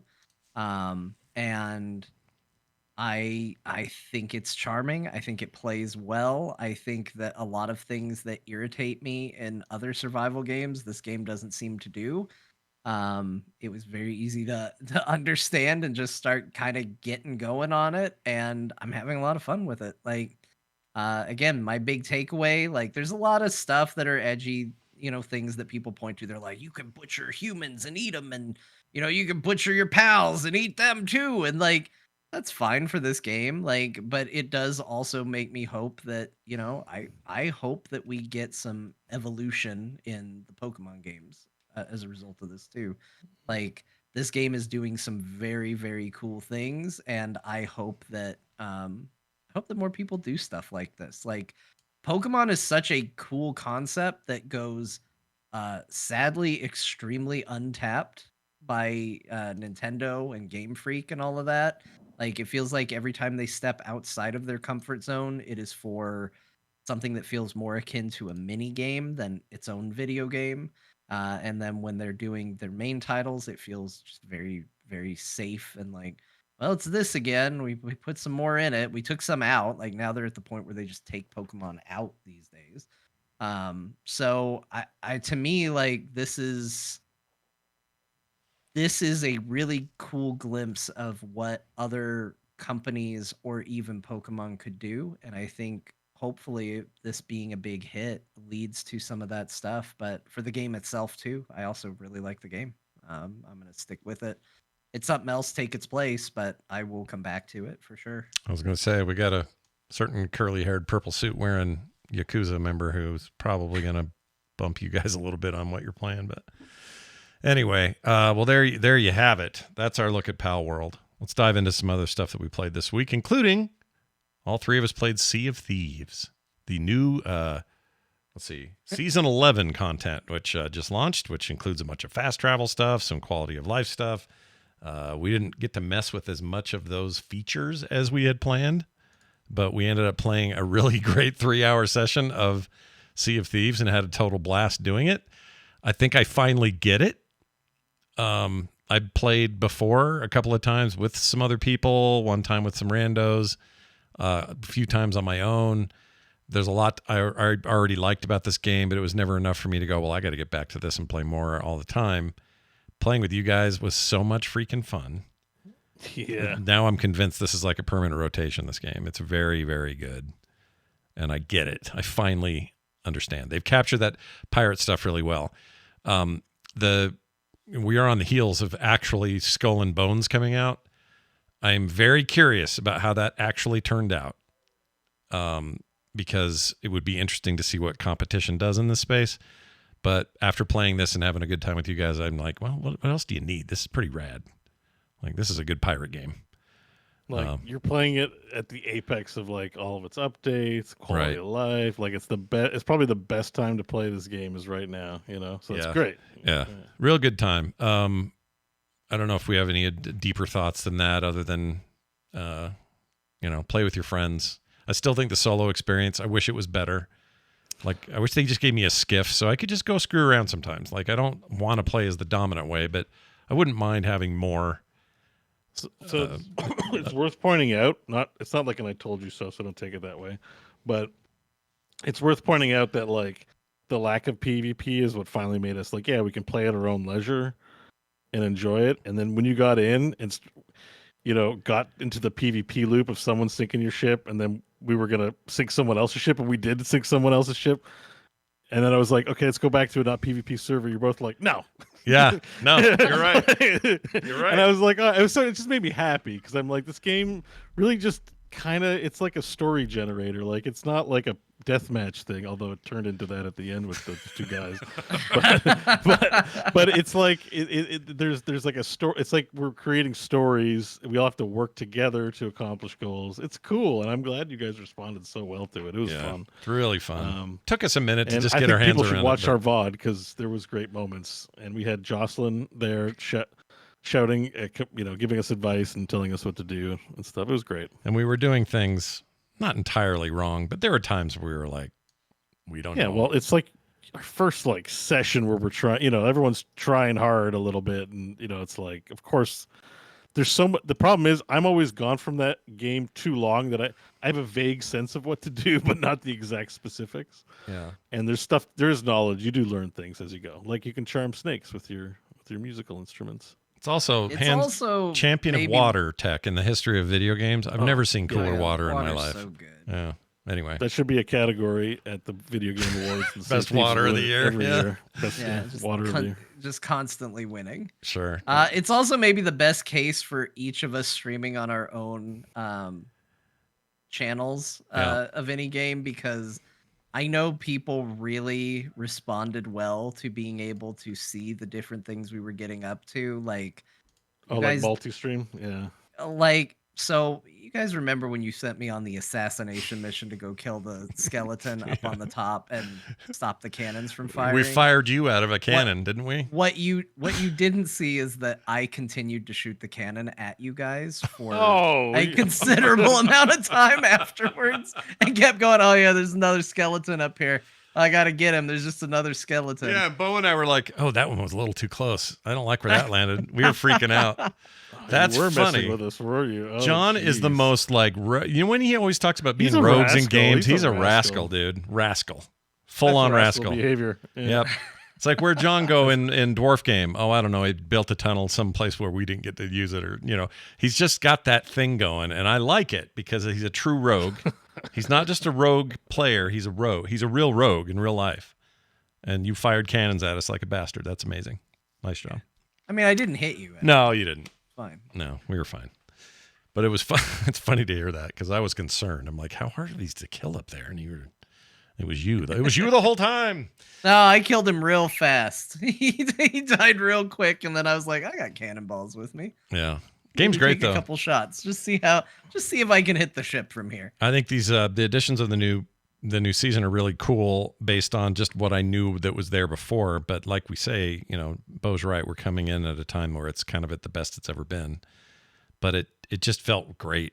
Just felt really good and smooth and no issues, and connectivity was great. And they've had 5 years, so happy 5th anniversary, and your game is good. It didn't launch that way, if I remember right. I think it had some trouble at the beginning. Do you guys remember that? think I don't remember it having trouble. I could be wrong, but I remember it having kind of a tepid reception because what Sea of Thieves does really well is it's a great sandbox to play in. Mhm. And I think that it's a hard game to sell because it's like, well, you're going to make your own fun. And you go, okay, well, show me. Yeah. It's like, well, no, trust us. You'll make your own fun. And I think there was less to do when the game came out. And I think a lot of people got in and went, well, what's the point of this? You know, and like they didn't go out and make the fun. And I think, you know, they did smart updates that directed that better and put people in the right direction to do it. I think people were just initially a little lukewarm on it because I think it was a little basic out of the gate. Yeah, maybe a little featureless, but it's in good shape, and we had a blast. And I wouldn't mind, you know, if we find out in the community there's some cool rival teams of pirates that we could like seek out and try to kill each other. I don't know how you can even arrange that, but because the game's kind of random on the who you run into front, but it's cool.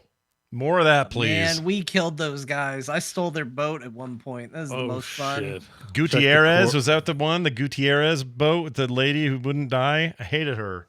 We had, well, no, it was Guta. Guta something.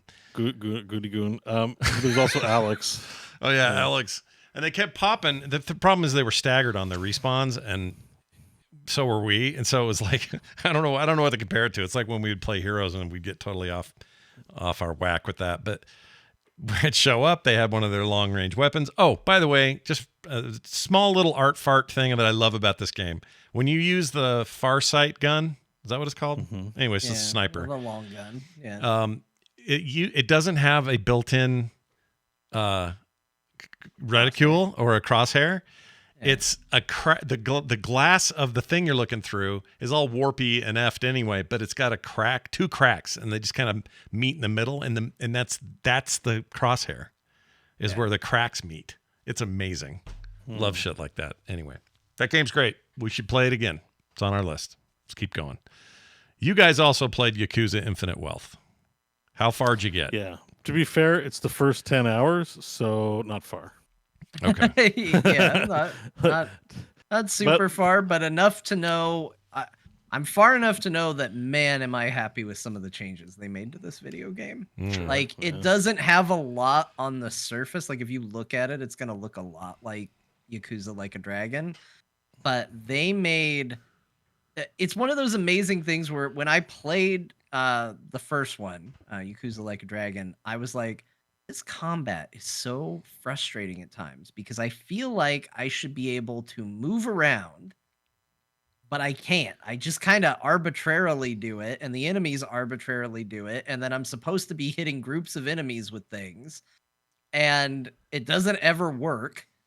And then this game comes out and does exactly that. You can move around during combat within a particular sphere during your turn, which allows you to use environment better, to line up shots, to basically turn enemies into bowling pins, do lots of cool things. The combat is still turn-based, but it feels a lot more active because you can do things within the field of combat. And it's just so much more satisfying this way. I really love some of the changes that they've made to the system. Is it me, or did they tune? It sounds like those guys in that old commercial, but they tuned the graphics a little bit. It looks a little nicer. Yeah, so I think a new engine was put in place with the man who erased his name, if I'm not mistaken. I might have that wrong, but I'm pretty sure because that game also looked tuned up too. And I'm pretty sure that's on display here because everyone looks just that much more sweeter, more sweaty. Yeah, more definitely sweaty. when he gets to Hawaii, he's like got a thick sheen of sweat on him. I'm like, oh damn, Hawaii's hot. Yeah, lots of little rendered hairs and stuff. It's looking good. Yeah, it looks good, but it scales well too. Like when it has to scale back for whatever reason, you know, like because there's the high quality cutscenes and there's the gameplay cutscenes. Sure. So yeah, but like. So here's the thing about Yakuza games, because a lot of people commented, like I played the first few hours. Sometimes when you play a game, you just want to jump in and immediately hit the sticks, right? Like you're just like, I don't want story, give me minimal story, let me go. I want to do stuff, all right? Do not have that mindset when you start a Yakuza game, because this one is I think this one's even worse than the ones that have come before. Like usually for any Yakuza game, budget like 5 to 10 hours of no gameplay starting. Like If you don't, if you like, you have to know that going in. If it's not time to start that game, then just don't. Because I watched like both John and I are basically watching season 1 of a 5-season TV show, and yeah, like Wow, that and is like a 10 episode I mean, TV I show. played 10 hours. I think I controlled the character about 10% or less of the time. John, does that sound about? We're both at Let me we're both see at where I'm at Hawaii, on it. but Yeah. the first 5 hours, I think I did combat 3 times. Like it's I'm at 9.7 hours. So yeah, I'm at about 10 hours, which means we are probably roughly at the exact same spot of the game because Yeah. let me tell you, there's not a lot of nuance on what you can do for even that there's for even that a 10 point hours. where you're pushing a guy in a wheelchair, and you can move the camera, but can't control the push of the wheelchair. You just listen to him talk, and I'm Yep. like, so if you're not aware of what the franchise does, I can see Pete getting pissed. You have to understand, Yakuza lays a lot of foundation for the stuff that comes later. So you're in for 10 or 20 hours until you're finally like set free on your sub stories and mini games and fighting and all that shit. So, Right. um, but it's a good first 10 hours, like literally, I think the first 5 hours is like the epilogue is just helping a guy find a job, like an ex Yakuza. And it's just mostly movie. It's just like there's a few choices, but they don't really equate. Like this isn't a choices matter game, so they don't, that doesn't matter. But it's great. I mean, I love Sasuke. I have a feeling this fate's gonna be bad, but Oh, I don't want it to be. He's so charming. When he showed up the uh, next day with his hair all nerdy, like, uh, I'm sorry, I'm gonna really try. I'm gonna really do good. yeah. I am loving this story so far. The first couple hours of the game does feel like it could have been an epilogue to the first game. Sure. It really feels heavily tied into the Yeah, first game. there's Is a that whole sitcom dating situation where your two idiot friends help you ask a girl out, and you've never asked a girl out because you've been in prison all your adult life, so you're 40 and nervous as heck, yeah. and then you go on the date, and you mess it up in the most epic. I didn't see it coming. That's why I like the writing's I actually was good. genuinely, even though it was kind of in the trailer, and I was like, there was a line in the trailer that I could remember, and I was like, how are we gonna get to that line that I Yeah, heard in the trailer with the way this has started? It is spectacular the way this date crash and burns. yeah. This date ends with an apology the next day, and then apparently a 1 year ghosting of not reading the other person's text messages.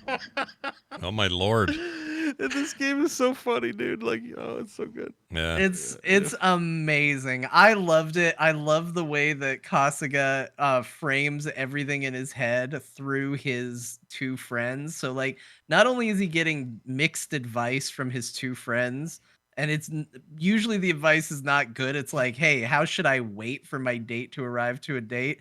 One tells him he should take a power nap on a bench. To be relaxed and be himself, and the other one says you stand and look in the direction she's coming, posing so that you cut an impressive figure the moment she sees you. Yeah, Wow. but 3 hours Um, in advance of that time, you gotta stand Yeah, there. 3 hours in advance of the date.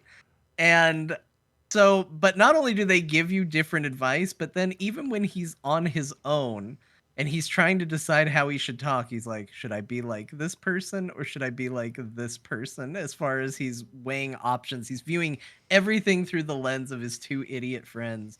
And it's spectacular. Like it is a slow start and a slow burn, but oh my god, is it funny and it's so good. And Kasuga is just such a likable character. I heard someone in a review, I can't remember whose review it was, but they called Ichiban Kasuga a human Labrador, and I was like, that is the best description I've heard of him that Mhm. I've ever heard. Like they absolutely nail it. He's so earnest and so loving and so good. And sees the And good even in awful people. He's like, no, man, he just like, he's just having a bad time. We can find a way to make him feel good. yeah, Instead of just killing the guy or whatever. Yeah, he's great. and people just keep taking advantage of him and keep hurting him, and it's It's incredible. Do you think I can't wait to play more. Do you think the slow burn at the very beginning and your point about it maybe needing to be it's maybe too much epilogue from the previous game, is that more about just the fact that you just finished the previous game and moved right over instead of having a couple of years between? No, or? I don't mean that it's too much epilogue. I just mean it feels like it could be, because it really, like, it, the very start of this game serves it. You're in a completely different place than where you are a couple hours in. And usually you would see in a narrative, like, that would be your happy ending, and then you would open with things going differently. Instead, this opens with the happy ending from the last for several hours and then begins to turn around. Basically, if this was a movie, it would start in hour 8 of what we played. Like, because the movie, like, it's like, oh, your mom's still alive. Here's a plane ticket. That happens 8 hours in. Wow. Yeah, you don't get to Hawaii right away. Like, you don't get to the whole Hawaii is like doesn't even exist in the game. It's not even mentioned until like 8 or 9 hours. That's why it's like holy crap, and like that includes the dungeon and everything else. Like there's stuff. So, yeah, but it's good. It's that RPG thing, that whole like Final Fantasy 3 ending where you get to talk to everyone, or 3 in US, 6 in Japan. Yeah, Like that extra like thick layer of narrative sauce. Like that's the Yakuza games. Like you need to know that going in. But that is good. honestly, usually there's I a payoff. I think Final Fantasy 14 prepped me for Yakuza, because that pacing is exactly why I think people get turned away from early Final Fantasy, because it is the same thing grown to an exponential rate where it's like so slow to start, and it's like, but it has a payoff. We'll get there. So yeah, Bo and I are not to payoff necessarily yet, although it is starting to get good. We're starting to see the pieces fall into place and all of that. But like, yeah, 10 hours in, and it feels like I feel like 10 hours in, and not only are we now only just getting past what they showed as their announcement trailer, which was him naked on the beach. Like that was 10 hours in, but like the whole thing is like it's Yakuza in Hawaii. That took 10 hours to get to. So, right now it's a slow roll. Right now, the thing I have to do is say aloha to people and then add them to my social network. Yep. Oh my gosh, the character who gives you the social network is one of the most bizarrely acted, voiced, and she's a streamer characters I've ever seen. Did you do the host quests? Did you try any of the host quests in Man Who Erased His Name? I did the one. There's a girl with glasses who actually speaks English. If you get to know her, I went on a date with her. That's her. That's her. She's a Japanese streamer. She's not a voice actress. She's a big Japanese streamer. Okay, that makes a little more sense, and it makes me love the character even more, because she is so like bizarrely written, where she just curses for no good reason in the middle of her sentences. She curses. She's just like, yeah, well, we're gonna download this mother effing app on your mother effing phone. Like it's just in a polite conversation. I really like it. It's just so weird. But I told Bo this in his chat yesterday, and I don't know a better place to tell this story. But yes, in the previous game, like Dragon Gaiden, the Man Who Erased His Name, they did something that I think is like maybe the most awkward I've ever felt playing a video game. Thank God nobody else was in the room with me when this happened. They make you go to a cabaret club because it's a more immersive experience, and like they want you to try it out and report on it. And for that game, they filmed it. It's FMV. It's not 3D models. Really? It's actually a person sitting there talking to you, and you are right up in their face while they're talking and going like, "Oh, what are you into?" and all of that. Weird. It's really, really awkward. At least I thought I maxed them all out. I thought it was awkward. And so the thing I told Bo yesterday, near the end of it, it goes, "Well, do you want to give the person you're with a gift?" And I was like, "Sure." And so I opened up my inventory. I gave her a Mountain Dew. Made me laugh so much.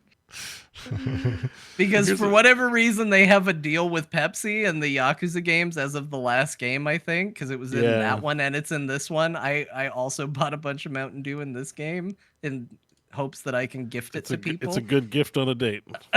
So yeah, it's actually branded Mountain Dew, and I just decided, well, this is just what I'm gonna give people in this video game. Did she like it, or because sometimes they go, "Oh, that's nice." She was nice about it. She Okay. there was a box, like it didn't cut to her Yeah. holding a Mountain Dew, which I kind of hoped. I was like, ooh, this is a licensing deal. Like maybe she'll be like, oh, a delicious Mountain Dew, and this will turn into a commercial or something. But no, it was in a box, and she just goes, oh, thank you. That's so sweet. And then the game was like, maybe you should consider giving gifts that people will enjoy. It's like, it's a delicious soda drink for her. Maybe she was thirsty. Yeah, you like a nice Mountain Dew, nice cold Mountain Dew. You won't max out her meter doing that, though. I'll tell you that. But No, that didn't. the reward isn't that great. It's just a very long FMV and them in a different scenario where you go on a date with them. But they're just like one's like exercising and the camera's going into titillating That places. and seems they're giggling. incredibly awkward to One of me. them's- It was one of all them's awkward. cooking food very badly. Yeah, but there's hearts and stars shining all over the place while the video's playing. So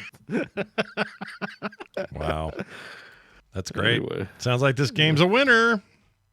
Yeah, I'm looking forward to playing more for sure. Do you think you're? I mean, 10 hours in. How long to beat says 70 hours. You think that's probably not all the side stuff? Probably get a lot more. Yeah, out of I'm it than- definitely. I That usually seems do all the. very targeted. I do think all this the- is going to be a lot longer. I do all the mini games usually, except for Shogi and Mahjong, because f those games. But yeah, no, the Stardew Valley, like for sure, that's gonna be more than 70 hours.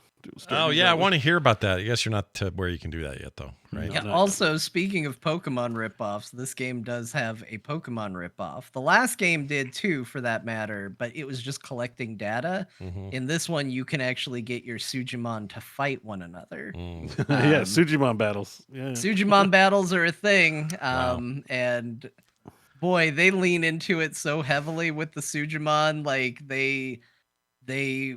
they're like, oh, this is Gen 2. Oh, we're going to a new region of the world. Like they throw all the Pokemon phrases into the game as like you're gonna find the creepiest people on Earth in Yeah. Hawaii. Instead of Pokemon, it's perverts. So that's yep. So Are you guys gotta go annoyed? Collect them all. I know we have it noted later, but we may as well bring it up now. Are you guys annoyed about the New Game Plus being hidden behind a $15 paywall? How does that land on you? I That's bought been- the max pre-order because it was a give me my money situation. Sure.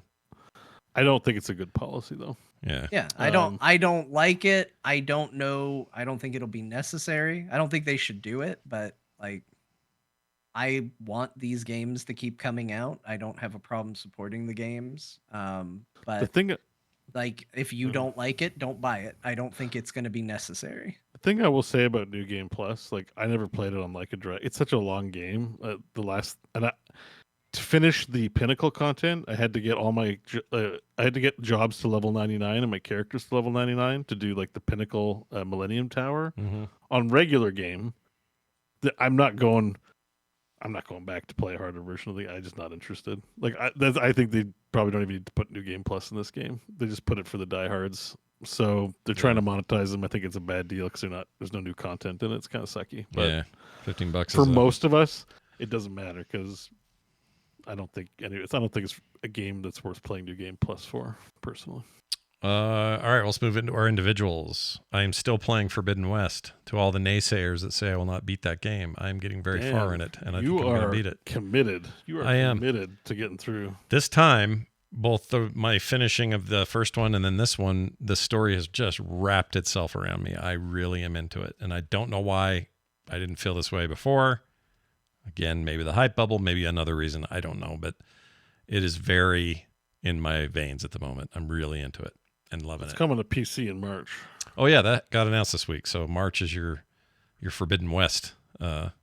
and that will come with an unlocked frame rate, a bunch of built-in graphical options for high-end video cards. Something else they mentioned. Oh, Seems John, like a good ultra deal. wide to support. Oh yeah, ultra wide support for the monitor you don't have have an anymore. ultra wide anymore, but No. that's nice to see. Yeah. You know? The game's beautiful. I'll say that. I'm playing on PS5, but damn, get ready to have a beautiful PC port. I hope they nail it. They did. First one was fine, I think.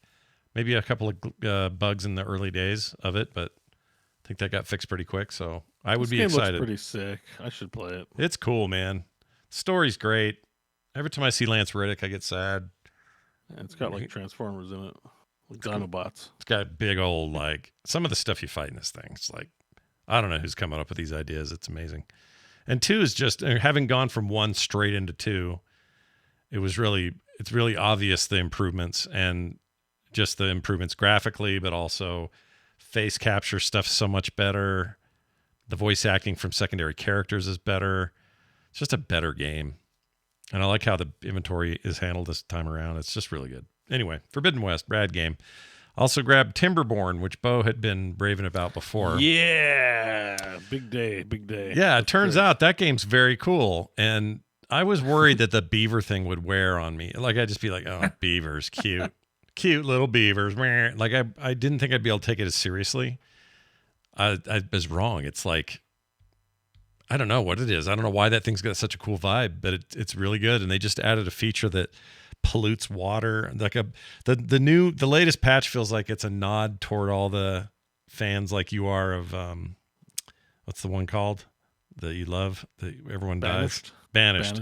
They feel like banished level features where it's like considerably harder for some people. The nice thing is the game's got like a whole bunch of slider options for what you want out of a city builder. They got new tier options too. You can put gardens on different floors. I gotta play again. Yeah, I'm. You know what? I'm mainly impressed with. Well, part of it is it's scratching some of my automation itch that I have all the time, more than I thought. Most city builders don't do that for me, but this game it has aspects of it that are kind of automation, Factorio style. Resource gathering and piping water around and that kind of thing. I'm not that far in. I'm maybe 3 hours in, but I really like Timberborn a lot. The reviews are real. Also, if you like, because a lot of these kinds of games are messy because they try to look realistic. This has a block-based grid structure to the map and environs. Yep. That kind of makes it easy to place and do things in sort of a neat, tidy way. Like, there's something about the aesthetic of squares and cubes. Yeah. Even though the buildings themselves look graphical, but like the structure of the game world, the board, if you will, right, is all done in like cubes and squares, and like it's actually really appealing, and it kind of makes it easy to just grok like, if I put this here, how high will the water rise? Which managing the water also kind of a fun mechanic. Like you can build lakes that drain the water out better. You can build dams, like the whole water.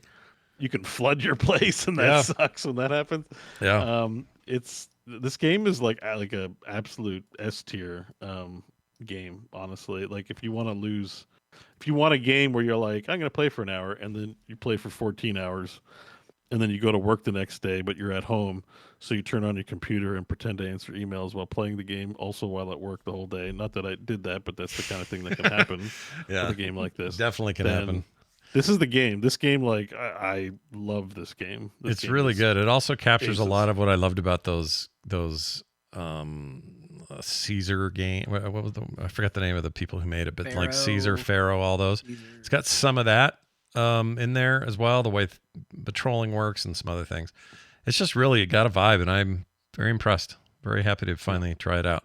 And it seems like they're getting close to 1.0. I think this is the year. So watch for that. Also, kind of the scalable difficulty. If you want to turn disasters off and certain bad things, you can. Yeah, you can totally control it. Just the game to your pleasure. And it's one other thing I'd say about it. It's got one of these things that I wish more city builders did, which is if all city builders at first, despite how good you think your tutorial is, they're kind of overwhelming. It's just like, look at all these boxes and these tools and this stuff. And then you kind of get your head around it. It takes a while. This feels like I got in right away and just knew it. Like here are some tropes about this kind of game, and I just immediately glommed on and went, oh, of course that's what this is. So now I'll use that and do this, and I didn't have to have it explained to me. It's just very intuitive. Yeah, there's a simplicity, I think, to the mechanics, but then they get complicated as you put them to use, and then once you get used to the easy ones, the harder ones are not that hard to wrap your head around. Yep, big recommend. The only thing that's frustrating is flooding your damn city because that's true. And now when you if you do it with the water that's tainted that came in this new update, I mean, it'll just wipe all your shit out. You'll be done. Oh, so it's like poisonous and stuff. Yeah, I haven't tried that yet, but I saw some video and it looked horrifying. what happens to you in there. But anyway, I also played a little game on mostly Steam Deck, but a little bit on PC called Kill the Crows. And at first glance, you might say, "Oh, is this another Vampire Survivors like?" You wouldn't be, wrong to visually wonder, because it does kind of have that vibe. If you're looking at this video, you'll know what I mean. But it's very different than that. It is one shot kill. Will kill everything. Oh shit! You need to aim to kill dudes. You can move around. This person's not moving much, but it's okay. Has great keyboard and mouse support. Also plays great on controller. And you have a special move that you build up over time. The first one you get is like a fan move where you slow down time and then you highlight a bunch of dudes, and then she goes and just fires off all her bullets and kills everybody. It's like this dark Western vibe to it. One hit kill on them and also you. You cannot take more than a hit. So it is difficult. And way more of these guys keep coming in. They just keep rolling in. They look like crows. That's the whole crow thing. I don't know the story. The story is a little vague, but it seems like there's like either a cult of crow-like people or actual crows are making people crazy or something. But it's got this great kind of Western vibe. And then you unlock other special abilities. You unlock other weapons. I'm not far enough to unlock anything because the game is hard as nails. It's really hard. The person playing here on this video is very good. Nice idea and unique take on all this stuff. Oh, for sure. Yeah. I love the look of it. It looks awesome. Yeah, it's all very good. How far I'll get, I don't know, because again, it's a big skill test, and sometimes I just don't have the passion to do that. But it was cheap. It was like $3 and on sale, and I was like, well, I'm getting this, so I got it. Damn, it's cool. Sweet. Oh no, there's a boss. She's about to have a boss fight. I've never seen one of these. Oh shit. Anyway, it's called Kill the Crows, and it is available now for very cheap, even off sale. I think it's only $5. So if that sounds like your jam. Oh, see, there's this guy who's made of crows, basically. So this is a little more. Wait, is this the name of his company? It must not be. What is it? Not everything's about BEAU. Shut up. What is it? What does it say? Well, because the name of his company is called 5 Minute Lab, so I thought maybe it was like made this in a weekend. Oh, it might have. Like, I don't know. 5 minute, I make small games, that take not a lot of time, but I don't. That's probably not why it's called that. I just took it that way. The other thing is it's very satisfying. The unloading makes you walk slower and takes a little time, so you want to be careful with unloads or reloads. I mean, you only get 5 in your chamber like a regular pistol. The shooting, like killing a dude, just feels so good. It's just like, bam, they're dead. And it doesn't matter how big and beefy they are, except for the bosses, they just go down. And they are, they're hard. Some of them are harder because they shoot at you. Some are melee, whatever. You get a little bit of a warning when they're about to shoot you, but if you're smart, you'll get it. It's rad. It's a cool game. Awesome. And I also played the Shapes 2 demo, Shapes of the Z 2. Shapes with the S and a Z. Yeah, that came out on Tuesday, so everybody has access to this free demo now. It's a surprisingly in-depth demo. I actually got it a little early from the devs, the demo anyway, not the full game. I don't know, they seem to be pretty on. I mean, this is really polished, so I think they're closer than not to full release of the game. But man, Shapes with a Z, baby, it's so good. Super into that demo. It's very good. All right, John, you played Morga Yakuza. We mentioned you beat Like a Dragon, the first one. But yeah, I beat 2 Yakuza games since last we spoke. Yeah, that's crazy. It's insane, by the way. Yeah. That's a lot of. How does one do that? I finished Yakuza Like a Dragon, and then I went right into Like a Dragon Gaiden, The Man Who Erased His Name, and I played through and I beat that. And look, I'm not going to say that it was an ideal situation. 1, I played on easy. 2, You were hauling ass. You had to pretty hurry. much focused mainline story as much as I could. Like, I actually really liked The Man Who Erased His Name. And so I did get caught on a lot of like side activities. I actually think that game handled side activities really, really well in a way that made me want to keep doing them.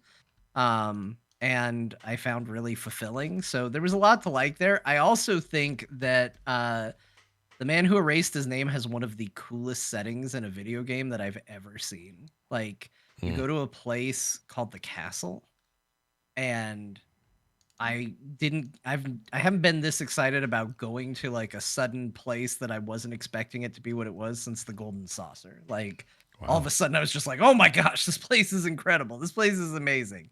What a cool setting for that. But I didn't do everything. I didn't become like the Coliseum champion. I didn't Oh yeah, the rank team up battles my is cool. social skills all the Yep. way. Like it was definitely designed to get me through the story as quickly as possible. But the story was really cool. It was really good, and it I get why everybody was like, "Hey, John, I would try and play this before Infinite Wealth." It did add a lot to the ending of Yakuza Like a Dragon. It builds off of it in a really fulfilling way. Bo has talked about this game before. Everything he said about the game is spot on. It is absolutely ridiculous that Kiryu thought nobody would recognize him just by putting on Yeah, it's funny. some sunglasses. That he went for the Not just Superman that, disguise. but the whole game is called "The Man Who Erased His Name." Like they use so many words to be like he's a secret, but he's not. Everybody and that's the other thing is nobody really falls for it, but they also kind of do. Like it's this weird thing where everyone's like, "We know you're Kiryu," and he's like, "I'm not," and they're like, "But we know you are," and he's like, "Well, I'm not," and they're like, "Prove it, you are," and he's like, "I'm not," and they're like, "We know you are. Stop lying," and he's like, "I'm not." So they're like, "Fine, we'll fight you," and then he wins the fight, and they're like, "I told you." Like it's so weird the way it happens, but it's funny and it's endearing and it's good. And the ending to The ending did get me. I will say this, like, okay, so I just beat Nice. both these games. I actually got far more choked up from the ending to Yakuza Like a Dragon. There was Okay, something yeah. about Ichiban's like plea. I just realized I was about to spoil it. I'm not gonna spoil it. Yeah. But Also, don't watch Ichiban's streams. heartfelt plea of at the end of that game got to me a lot more than what happens at the end of The Man Who Erased His Name. But my son was sitting next to me watching. What we do is I have two monitors, and he'll say to me, "Dad, office, watch Cars." So I go, "Okay." So he comes in and he plops down in an office chair next to me, and I play games on one monitor, and he watches YouTube videos of Cars on the other monitor. And he's adorable. jazzed. He That's loves amazing. this. That It sounds is his amazing. favorite activity. He asks for it by name, and during it, he will just get jazzed and he'll go, "Dad, play games. I watch Cars." And I'm like, "Yep, yeah, man, that's what we're doing." And having him sitting next to me, when some of the dialogue was spoken near the end of the mana race and them, I was like, I'm gonna get through this. I'll be okay. Like I might not have been if I had played a lot more of the Yakuza games, and had a much closer relationship with Kiryu, but the most I had actually played was 0, which I didn't finish. And so I was like, I definitely saw why it was emotional. And it was very good, but it wasn't hitting me. I And think then part some of of the dialogue he got, and I just looked over at my son and I was like, okay. Yeah. Well, some of it's the context, but also kind of a shaft that he wasn't nominated at VGAs because it was the performance. Like, basically, Kiryu cries for like 5 minutes straight. Like, this tough guy character who's never cried is bawling his face off. It's Like, ugly crying too. They Yeah. animate snot. They But animate the whole deal. like Wow. the animation's good, but the voice actor, like he's talking and snotting and bubbling through the whole thing. Are you And talking it's about in Japanese? In Because Japanese. that's what I play. Okay, because I was gonna but say like that's how I played it. But so, it's still yeah. got. It was like the emotion. So much. Like that's hard to perform, and it's 5 minutes of it. Like it's not like 2 seconds. It's not. It felt longer because it was something. It's literally long as shit. His face is streaming with tears the whole time. It's beautiful. Like I just maybe because I was alone, and like you said, you had some distractions, so it maybe didn't hit you as hard. But like, yeah, like I was just crying. Like, oh my god, it was good. Game has It was that effect on It you. was very emotional. It was very Yeah. good. But yeah, I liked both those games. I've had a lot of people say, as I started this, I've had people tell me like, "Oh, I just couldn't get into the turn-based game, or I just couldn't get into the action game." I liked them both. I thought they were both really good. They both brought their own feel to it. I very intrigued by what Infinite Wealth is doing in terms of kind of incorporating the they've- action character for into all they've the for all turn-based game. for all they've shown in Infinite Wealth, because a lot of it has already happened in the first 10 hours. I have no idea. Like, knowing there's another 60 hours, like, it could go anywhere. Like, I have no clue. That's Yeah, good though. So it turns out this series is a series I really love, and who knows, maybe at some point I go through and play through all of them again. Now, I do enjoy the turn-based combat more than the action. I just do tend to get a little sick of the button mashy combat at a point. But that's just my own personal feelings on it. I don't think it's necessarily bad. I just, by the end of it, I was like, yes, and now we're going to have a fight. It's gonna go like this. Yeah. Whereas I did feel now, Like a Dragon has a insane difficulty spike. All of a sudden, in like definitely 2 major encounters, kind of 3. Like, one, I never felt in danger of losing. It wasn't the last fight of the game, but I would say the last boss that's an actual challenge of Like a Dragon. I was at no danger of losing that fight, but it Amon or took Tendo? forever. Tendo. Yeah, Tendo's. He's a Tendo tough cookie. took so long to beat, and it was like, I'm not gonna lose. So it's not interesting enough to where I'm like, oh, I might die. But it's like, it's just a gauntlet. But the fight with Majima and what's his name, the other guy? Oh, Sejima? Yeah, the 2 of them, that was the first, like, oh my god, this game When they start is... throwing like real boss, like Final Fantasy Ruby Weapon style bosses, like, not maybe not Ruby Weapon, but like they throw big names at you, and they're not designed like the punks. They're full on bosses. No, that you clap find your out why cheeks. they're legends. And I Yeah. did the Kiryu fight on I'm sorry, the Joryu fight on yeah. stream. Yeah, sorry, it wasn't Kiryu. It looked Oh, they don't like even call him. He's just called the Dragon. Like, that's the other thing too. Is like he's the dragon in Dragon Quest. They make a big show of him being a dragon. So those fights in particular were insanely tough, but I had a great time with those games all the way through, and I'm a big fan of the series now. Yes, I'm I got one of the converted. hosts. Now we'll just have to I'm get converted. It's once so Scott's good. done with the Forbidden West or Horizon, we get him on the Yakuza train. Maybe. I mean, like I said, I got pretty far in that game, the first one, or not the first one, but the Like a Dragon. I just need to get back to it. John, you played something called Home Safety Hotline. You're not the first person to mention this name this week. Apparently, it's cool. That's a game. Yeah, what is Home this? Safety Hotline is an awesome video game. So what this game is it loads like you are loading a Windows 95 desktop and you are going to work in a call center. That's basically the premise. You got your desktop. There's a little video you watch that's a little off-putting. It's like a commercial talking about what the Home Safety Hotline is. It's like, hey, we're a hotline you can call to get information with all sorts of environmental dangers that can happen within your home, whether that is, mice, bed bugs, black mold, metamorphosis, anything like house fires, like any sort of thing like that, you can call us for. And so the whole premise is you log into this client within the game, and then you will get phone calls, and you answer the phone call, and they're basically like, "Hey, yeah, there's squeaking in my walls, and I don't like it. What can you tell me?" And you put them on hold, and then you look through a list of things to try and determine what could be squeaking in the walls. And you go like, "Oh, it sounds kind of like mice." You read the description on mice, you send the information to them, and they go, "Oh, yeah, thanks," and they get off the phone. And then you do find out if you sent everybody correct answers or not.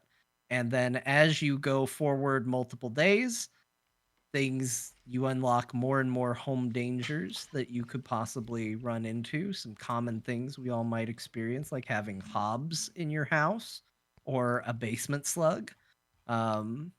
Just things that everybody encounters and everybody knows what it's like to deal with. One of these reviews in here says, "Papers, please," with cryptid horror. Would you agree with that sentiment? Yeah. It's a lot like that. I mean, it's very simple. It's very basic, but I'm having a really good time. Like it's a great. I didn't want to stream it because for me, what I did is I went and I grabbed my wife and I was like, "Hey, you want to play a game together?" She's like, "Okay," and I was like, "Come here." And so we sit down and we try and figure these out together. And Sure. it's not an official like co-op or multiplayer game, but it's a fun game for us to sit there and put the people on hold and go, what do you think it is, what do you think it is, and Yeah. have arguments about how I swear to you it's carpenter ants. It's not carpenter ants. But it does eventually start to get a little darker, a little more sinister, and it is kind of funny. Some of the calls are they're all voice acted, even though it's supposed to be like a Windows 95 thing. It's got this perfect voice system, but it's a lot of fun. I don't think it's a very long game. I haven't beaten it yet. We only had one night to sit down and play it. But it's a lot of fun. I'm having a lot of fun with it. And they do weird things to kind of twist it on its head. It's got some of that Portal stuff where it feels like there might be a story happening within the story to a degree. Mm. And maybe there's some layers to it. Like we got a call from somebody who said they had a cat and they said the cat's name, and then for some reason, like the next day, the office had a cat by the same name in the office. It's like, well, why is that? Like Yeah, it's a little creepy. what is there a reason to that? So anyway, like I'm having a good time with it. It's really cool. I need to wrap it up one night when we can both play again. I just don't want to play it without her. Well, I just marked it as a possible grab because that sounds like my jam. And the interface stuff is the stuff you'll really like. Like it Mm-hmm. all feels like you're on an old Windows 95 PC doing weird stuff. I like Great. The that. credits is a notepad file that you open up. Really? Yeah. You double click it and it tells you, and you can scroll through who did what. Yeah, and it's just the notepad that you scroll through. Yeah, That's funny you bring that up. And I think Notepad's getting killed this week or something, or the next Really? Windows I 11 use update. Notepad all the time. This is a problem for me. Well, I like Notepad. I think maybe it's not Notepad. Is it WordPad or something that's being deprecated? WordPad makes more sense. Yeah, maybe that's it. I can't remember what I read. My Notepad from me. I need that. You need that shit.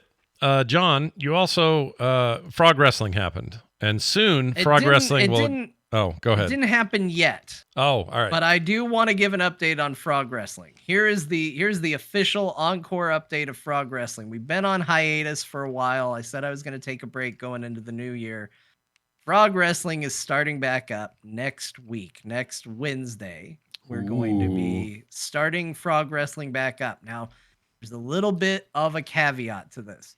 We're gonna run through starting next Wednesday, and we're gonna go through all of February. And the last Frog Wrestling of February is gonna be a big blowout pay-per-view, and we're going on break again. Oh man! Because the month of March is going to be insane for me. In fact, I wouldn't even be surprised if I might miss a core or so. Life stuff, it's good stuff. I can't talk about it yet, but like it's going to be very, very hectic. Yeah. But also the first week of March is when WWE 2K24 comes out. And so I'm going to give myself the month of March to move all the assets over and put everything in WWE 2K24. And when we come back in April, we'll be playing on the new game. Nice. So that's the plan. We're going to be back for a little bit, build up to a big free preview, put all the titles on the line, and then we'll be over on the new game when we come back in. And is it confirmed you can move all your assets over? No, we don't know yet. That's why we're doing the big. That's why we're doing the big blowout free preview. Is as far as I'm concerned, I mean the story's still going to be the story. I don't have control over it. It's whatever the computer does. But things will be very different when we come back because new game things go away. There's wrestlers who I have used entrances and music and stuff for that aren't with the company anymore. So I would be surprised if they're still in the game.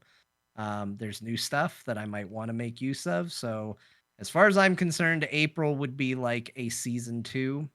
I did see someone say season 2 starting. April will probably be the more official season 2 start because everything will be different. Nice. Although I can't imagine Bo not having a VR headset on his head. Yeah, no, that has to happen. Hello. We'll People see. are also there's heavy dissent. I floated the idea that maybe now's the time we take the jorts off of Scott. People don't want that to happen. So Yeah, I don't think I can. I That's also like 80% of his don't, power. yeah, I also don't believe that necessarily should happen. But we'll see. Well, we'll see what the options are in the the game. Maybe the assets are. Might be jorts. some- You know, maybe there's 6 different kinds of jorts. I don't know. Oh. I mean, clearly they're listeners of Core. They've really advanced that game forward, and Wouldn't it be funny if they did and they put some stuff in there? Just It would be great, dude. Like a way better Nice. VR helmet for you that says Core on it by default. Yeah, it just says core. That's not even subtle. That'd be about it. Like, amazing. I'd be put me down in a for that. lake. They could wheel me out in the lake. Yeah, why not? Quick lake run, assisted lake run is what we call that. Yeah, it's like a pool, but shaped like a lake. Sure, exactly. All right, awesome. You had some good games this week. Bo, what did you play? You played Order and Defiance. Ooh, and this is your tabletop This is good the times. D&D, yeah. So episode 1 came out, and I just want to let people know, because some people like the DMing. There'll be dungeons, not a thing. And, who knows? We might get Scott and John in there. It's not some exclusive venture by any stretch, but if I am DMing, and so we're doing it like once a month, and it's on. The big thing I want to say is the first episode's out, because last episode was 0. It's just D&D. There's right now they're under a house, and there's a literal shit river in there. So it's the kind of DMing you've grown. Sounds like a used Bo to. campaign. Yep. Yeah. They meet a guy who likes mushrooms, and he refers to his mushrooms as Mushroom Kingdom, and his mushrooms as a subject. And Dasmer likes to, he's a druid and he likes mushrooms, so they're having conversation about mushrooms. It's great with mushrooms like elf farts and throat grip. But anyways, all I want to say is if you're interested in the audio feed, I did finally make it. I spent way too long trying to learn how to install an SSL certificate on a website, because apparently no one could open your website without an SSL certificate. True. What a pain in the ass. Holy shit. Yeah. But anyways, it's all live, so there's an audio feed.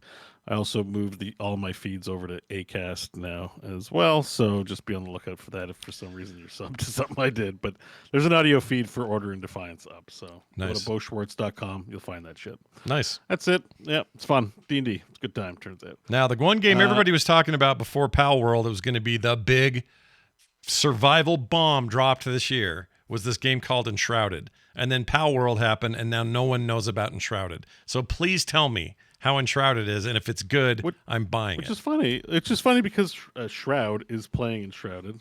He's kind of taken the meme up because his name is in the game. But, Sure.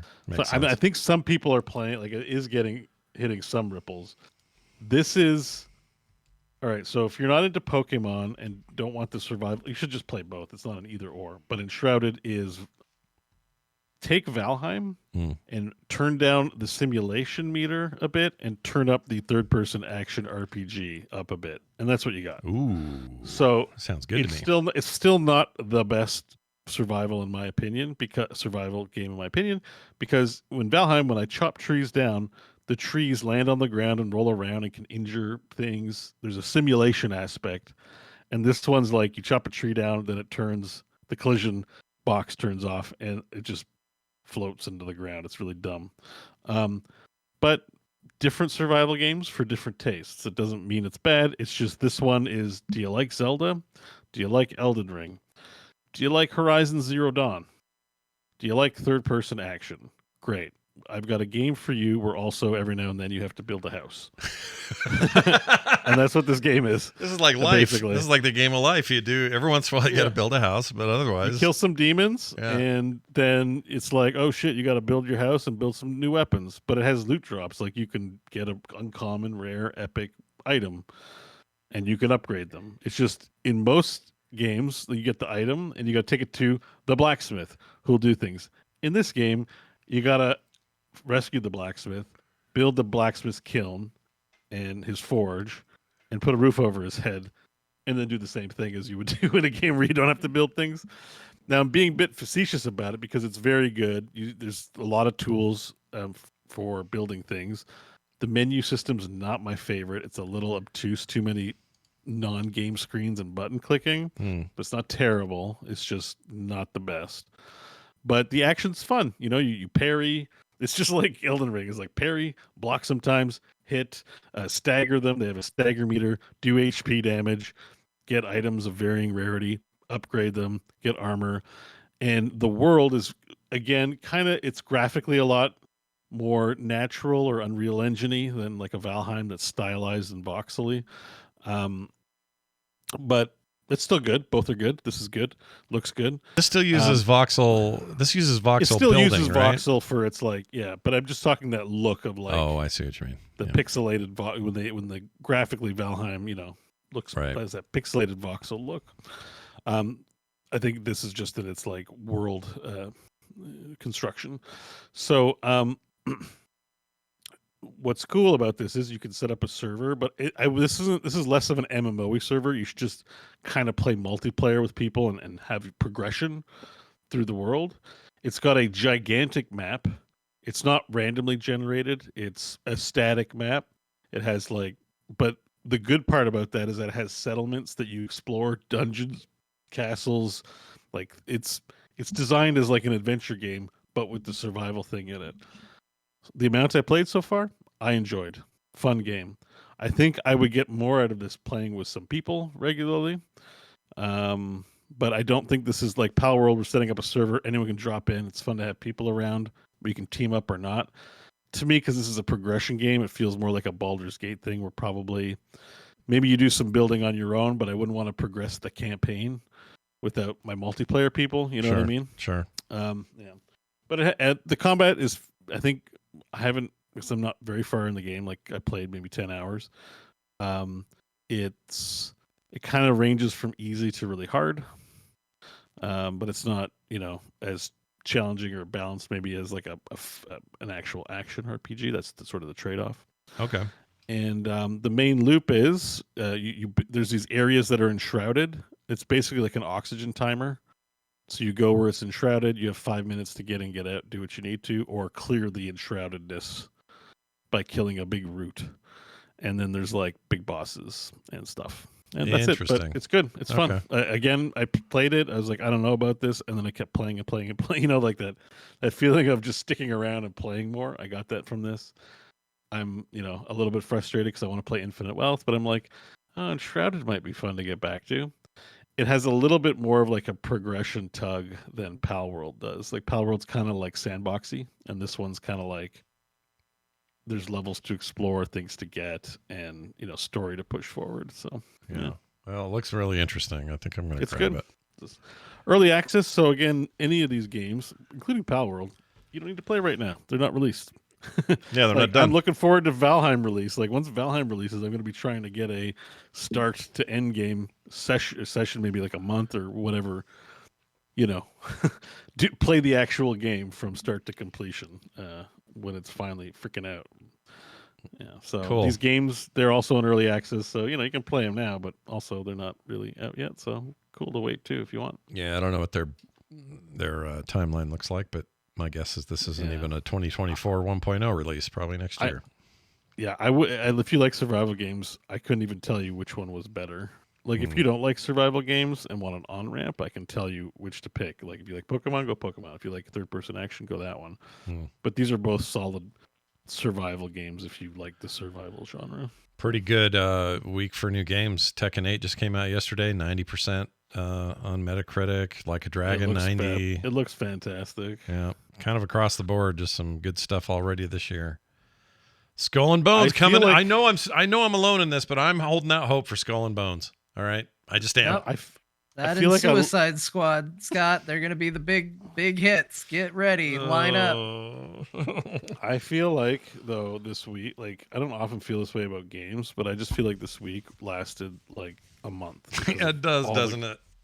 It really because does. of the games. Usually it lasts a month for other reasons, but there's just like so much controversy, so much bullshit, and like. I went from like, I don't know, like kind of mulling around old library to like, I've got 3 games I want to play all at the same time. Like it's kind of crazy. Yeah, it's a lot, but we're here for it, baby. Excellent. We're going to take a break. When we come back from this break, we got a quick Dear Martha, and we're also going to do an email, a text, and a phone call. Ooh! So stay tuned, everybody. Don't go too far. We'll be right back. All right. Everyone go pee or whatever you do, you know? And I'll do the same. And then everybody in the chat, we're going to put up a 5-minute timer and you're going to see it. And then you'll hear music and then we'll be back. Okay. All right. Sounds good. Here's some music for you. How about this? Oh, that's boring. How about... No. No. No. No.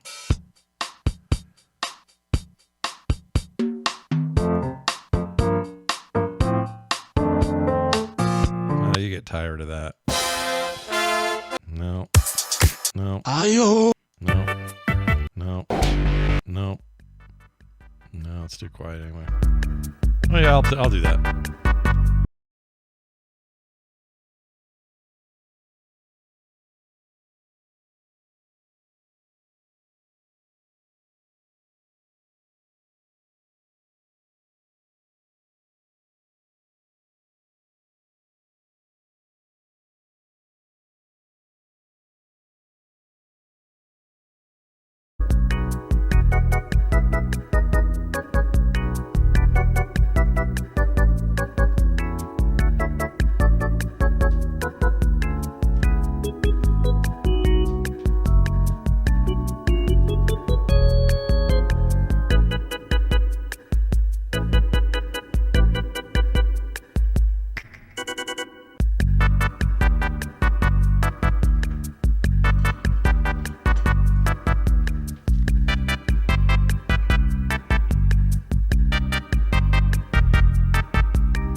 Okay.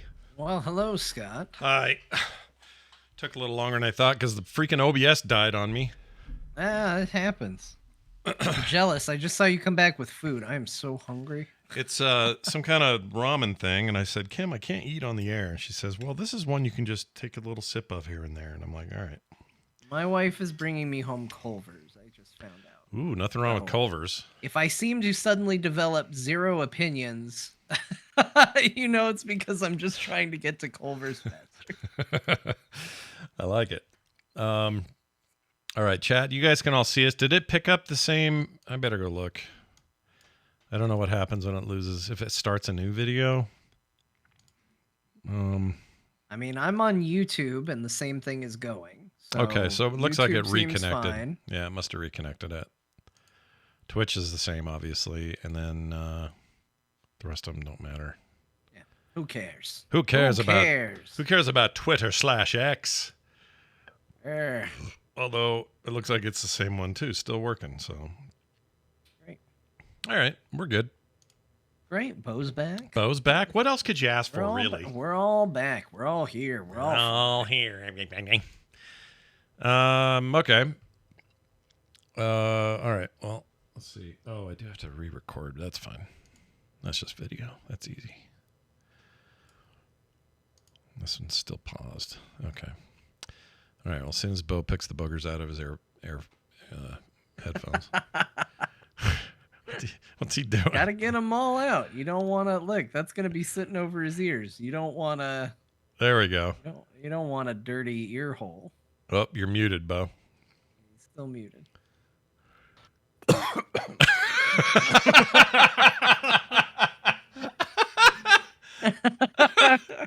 Just cough into the thing. First thing. That's great. Sorry.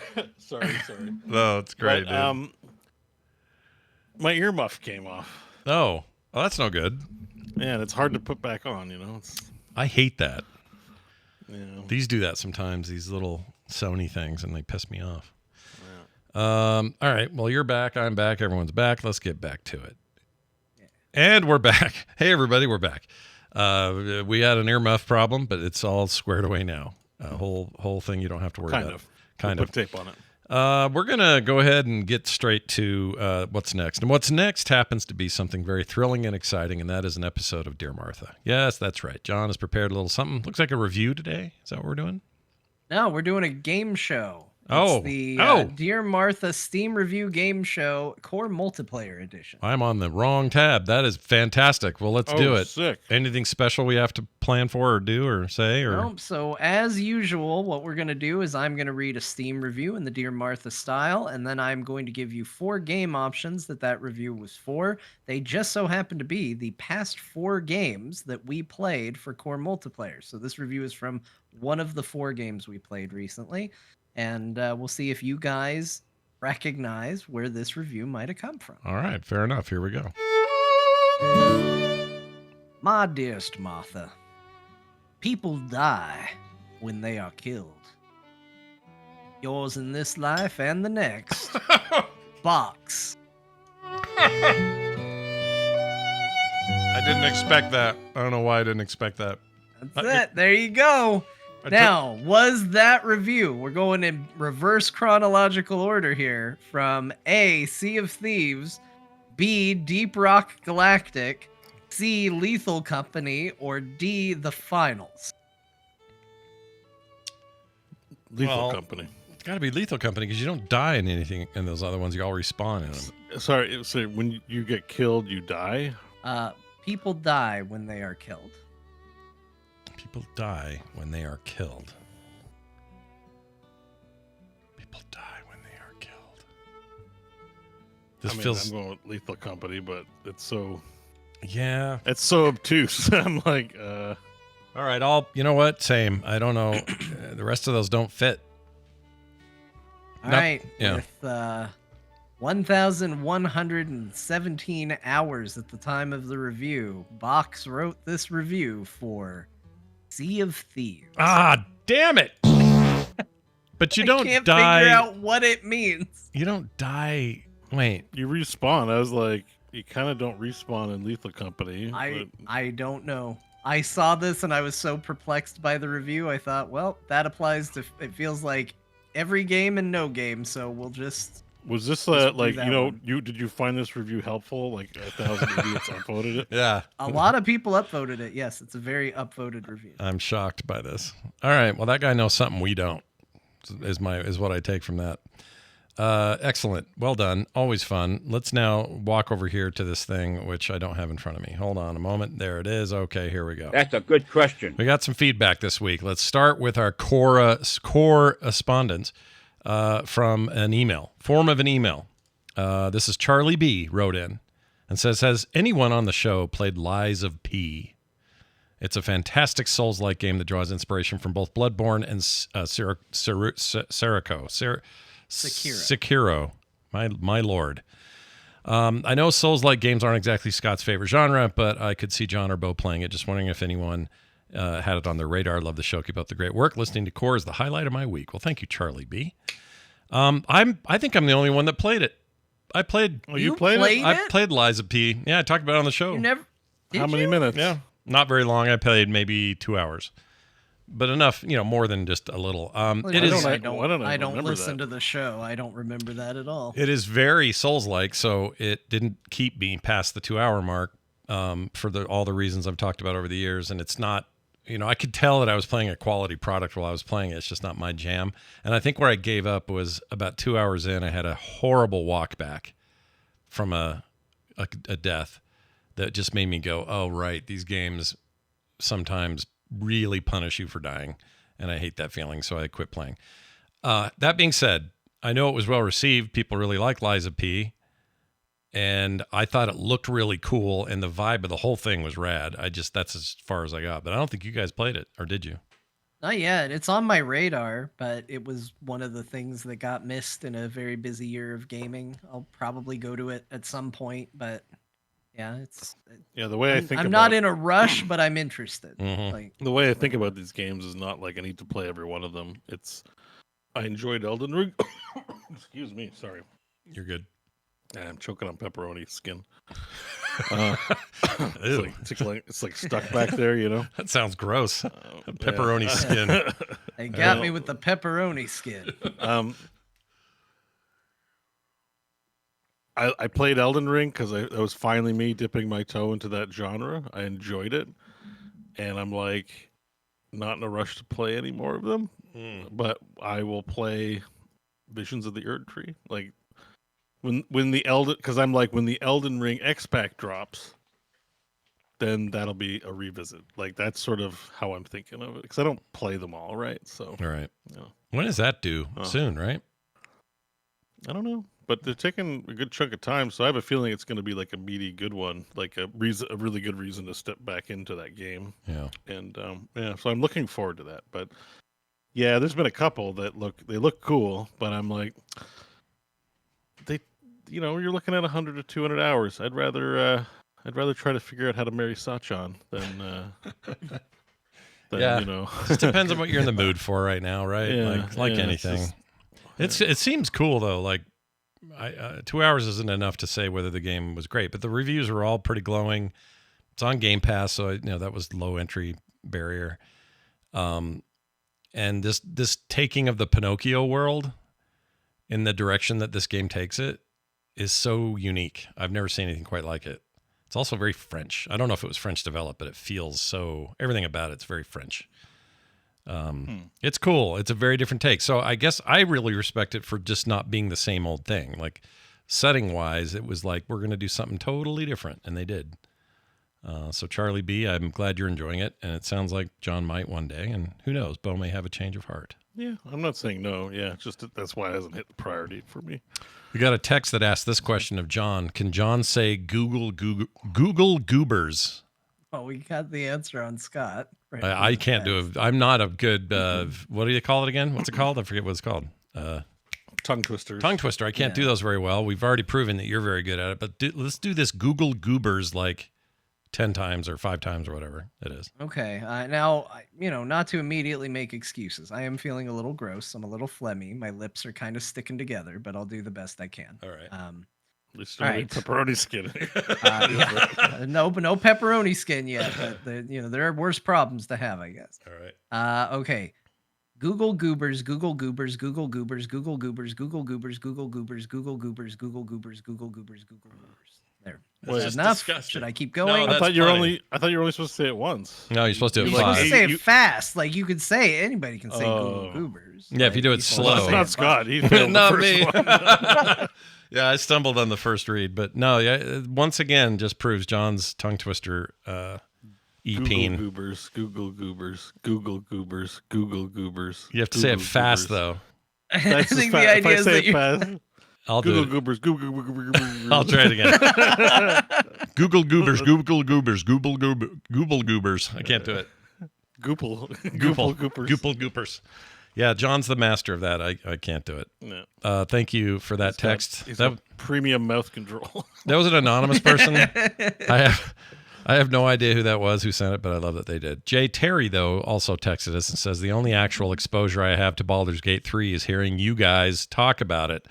I've avoided it entirely based purely on it being such a huge hit, knowing full well I would enjoy it.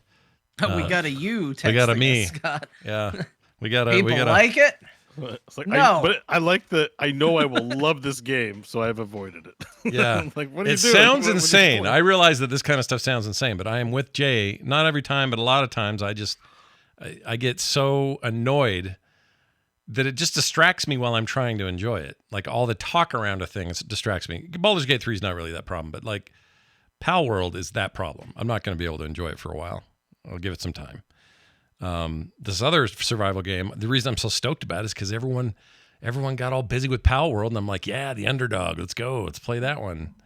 So Although I don't you know. did bounce off of Baldur's Gate as well. No, I did, but I also To play started. Starfield. I started a new. Yeah, Starfield did that, but I started a new run. Then other games. I don't know. You know how games are. I mean, you have to be. It's a big sympathetic. arcade. There's a lot of machines. It's a lot of machines. I got to put my Exactly. quarters in, and right now I'm putting all my money in that Aloy machine. It's working out pretty good. She is kind of my go-to at the moment. Yeah, if you're putting in the hours, it's hard to really poo-poo people about their choices. That's That's true. like you want to say like, I like this game. I like Liza P. It was 100 hours well spent. Please play it. But to someone else, it's like, ooh. Yeah, it's a lot. It can seem overwhelming. When there's other things to play. Exactly. Here's a voicemail that we got at that same number, by the way, 801-471-0462. And it is about that question. How do you ask a question thing again? This won't die.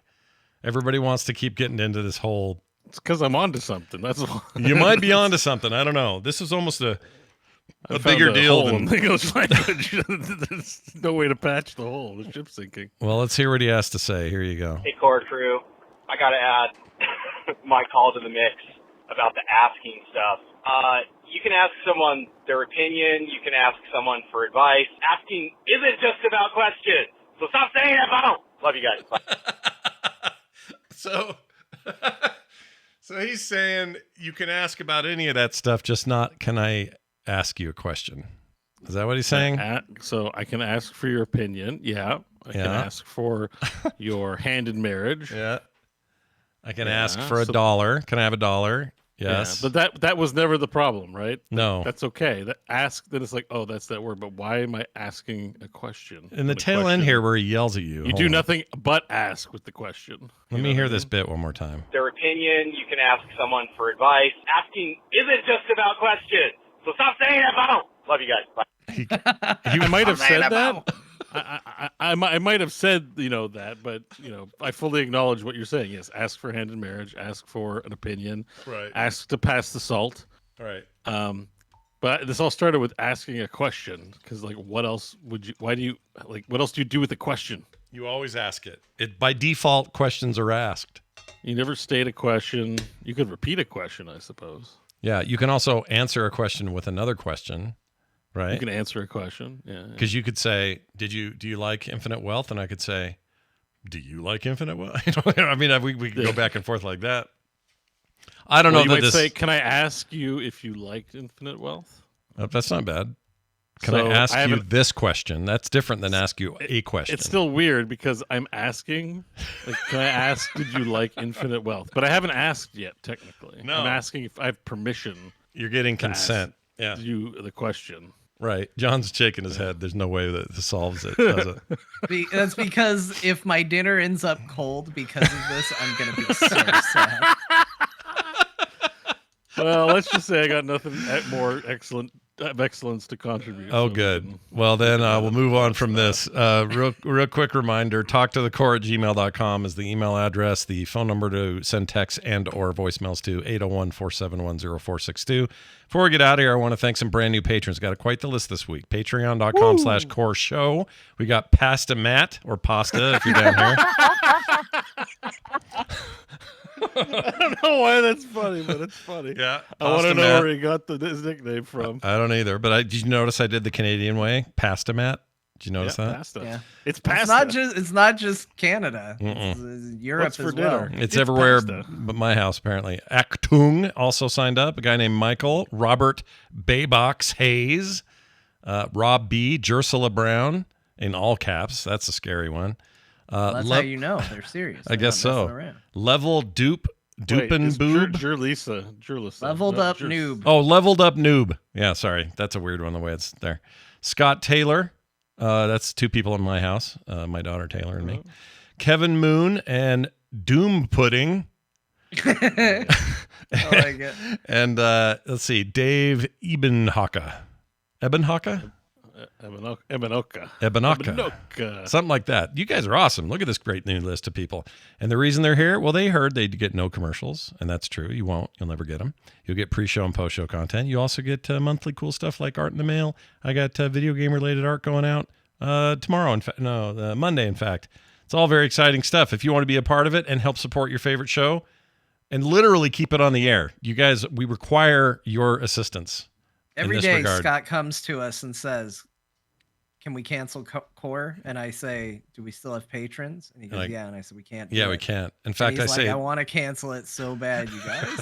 Yeah, I hate it. I hate this show. Yeah, I hate hearing about asking questions and lake runs and being told how to run his music at the top of the show. That's right. Your anime intros and all that. Just hate it. I don't want to be condescended on my own network. You said to us, being made every day, being told to play games he doesn't want to play, like exactly stupid Liza P. And it's a nightmare. So if you've ever heard me say that Core's the thing I look to forward the most during the week, I was lying. It's all these other things. These are all he's truths. trying to cancel it, but he won't because of you. No, that's his PR team. No, I think I gotta go do something creepy to get canceled. That's the only way this all ends. So you're good. And it's just not in me. So yeah, this show's gonna last forever. Anyway, please sign up today. Patreon.com/core show. That is it. I just want to say too. Sorry, just on that note, I can send you the server information for Palworld. Oh yeah. You'll get. I will do that tonight. If you're on the Patreon, I'll put it there. I'll also stick it in the. Wait. What? Oh, sorry. I'll let you finish your sentence. No, you're good. I just have your music going in the background. Do you hear it? Sweet. It's sick. Yeah, it is sick. What were you going to say? You were going to say something. No, I was going to say also I posted the December and January patrons. So now you have your December episode, so go check it out, and your January episode. I don't know if you posted both yet, but I did both. Oh, that's fantastic. Oh, right. Yeah, we haven't posted the second one yet, but we will be on Monday. I just want to give it some space. So that, we've been asked about it and all that stuff, and Scott's been saying, like, you can turn in your homework, like, every week for 3 weeks. And then he finally up there. Yeah, and then he sent me all his homework at once. Yeah. It's awesome. I had a very busy week this week. Yeah, no, it was great. I look forward to that. That is it. frogpants.com/core for everything else. And I think the only thing left really is to pass it to Grandma and let her make some sort of summation of what we played. So, Grandma, take it away. You all are wondering what the boys played this week. I'm here to tell you because you clearly forgot it over the course of this 18-hour show. I don't know why Grandma's sounding vaguely piratey. Again, a little sick. Yeah. Slow Grandma pirate. Yeah. They played the Sea of Thieves. Yar! They were setting sail on the Sea of Thieves. They played Palworld, all of them. They played Sea of Thieves, all of them. They played Yakuza Infinite Wealth, 2 of them.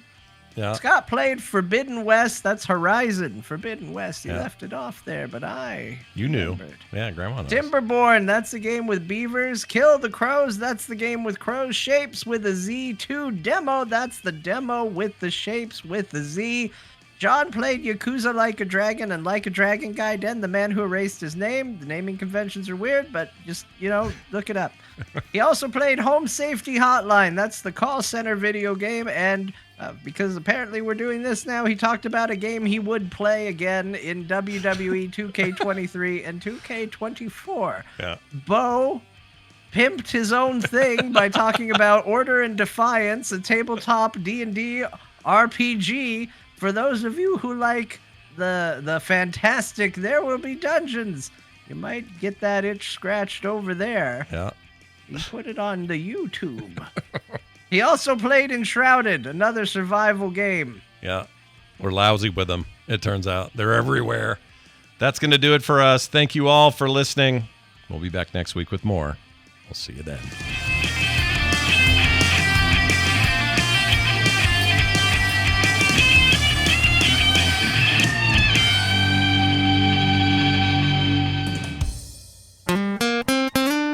Get more at frogpants.com. 無所にいるはずのあんたがなんでここに Yeah. Yeah, exactly. What is that? That's Infinite Wealth. I just grabbed two random Japanese clips and I have no idea what they're saying. I'm playing.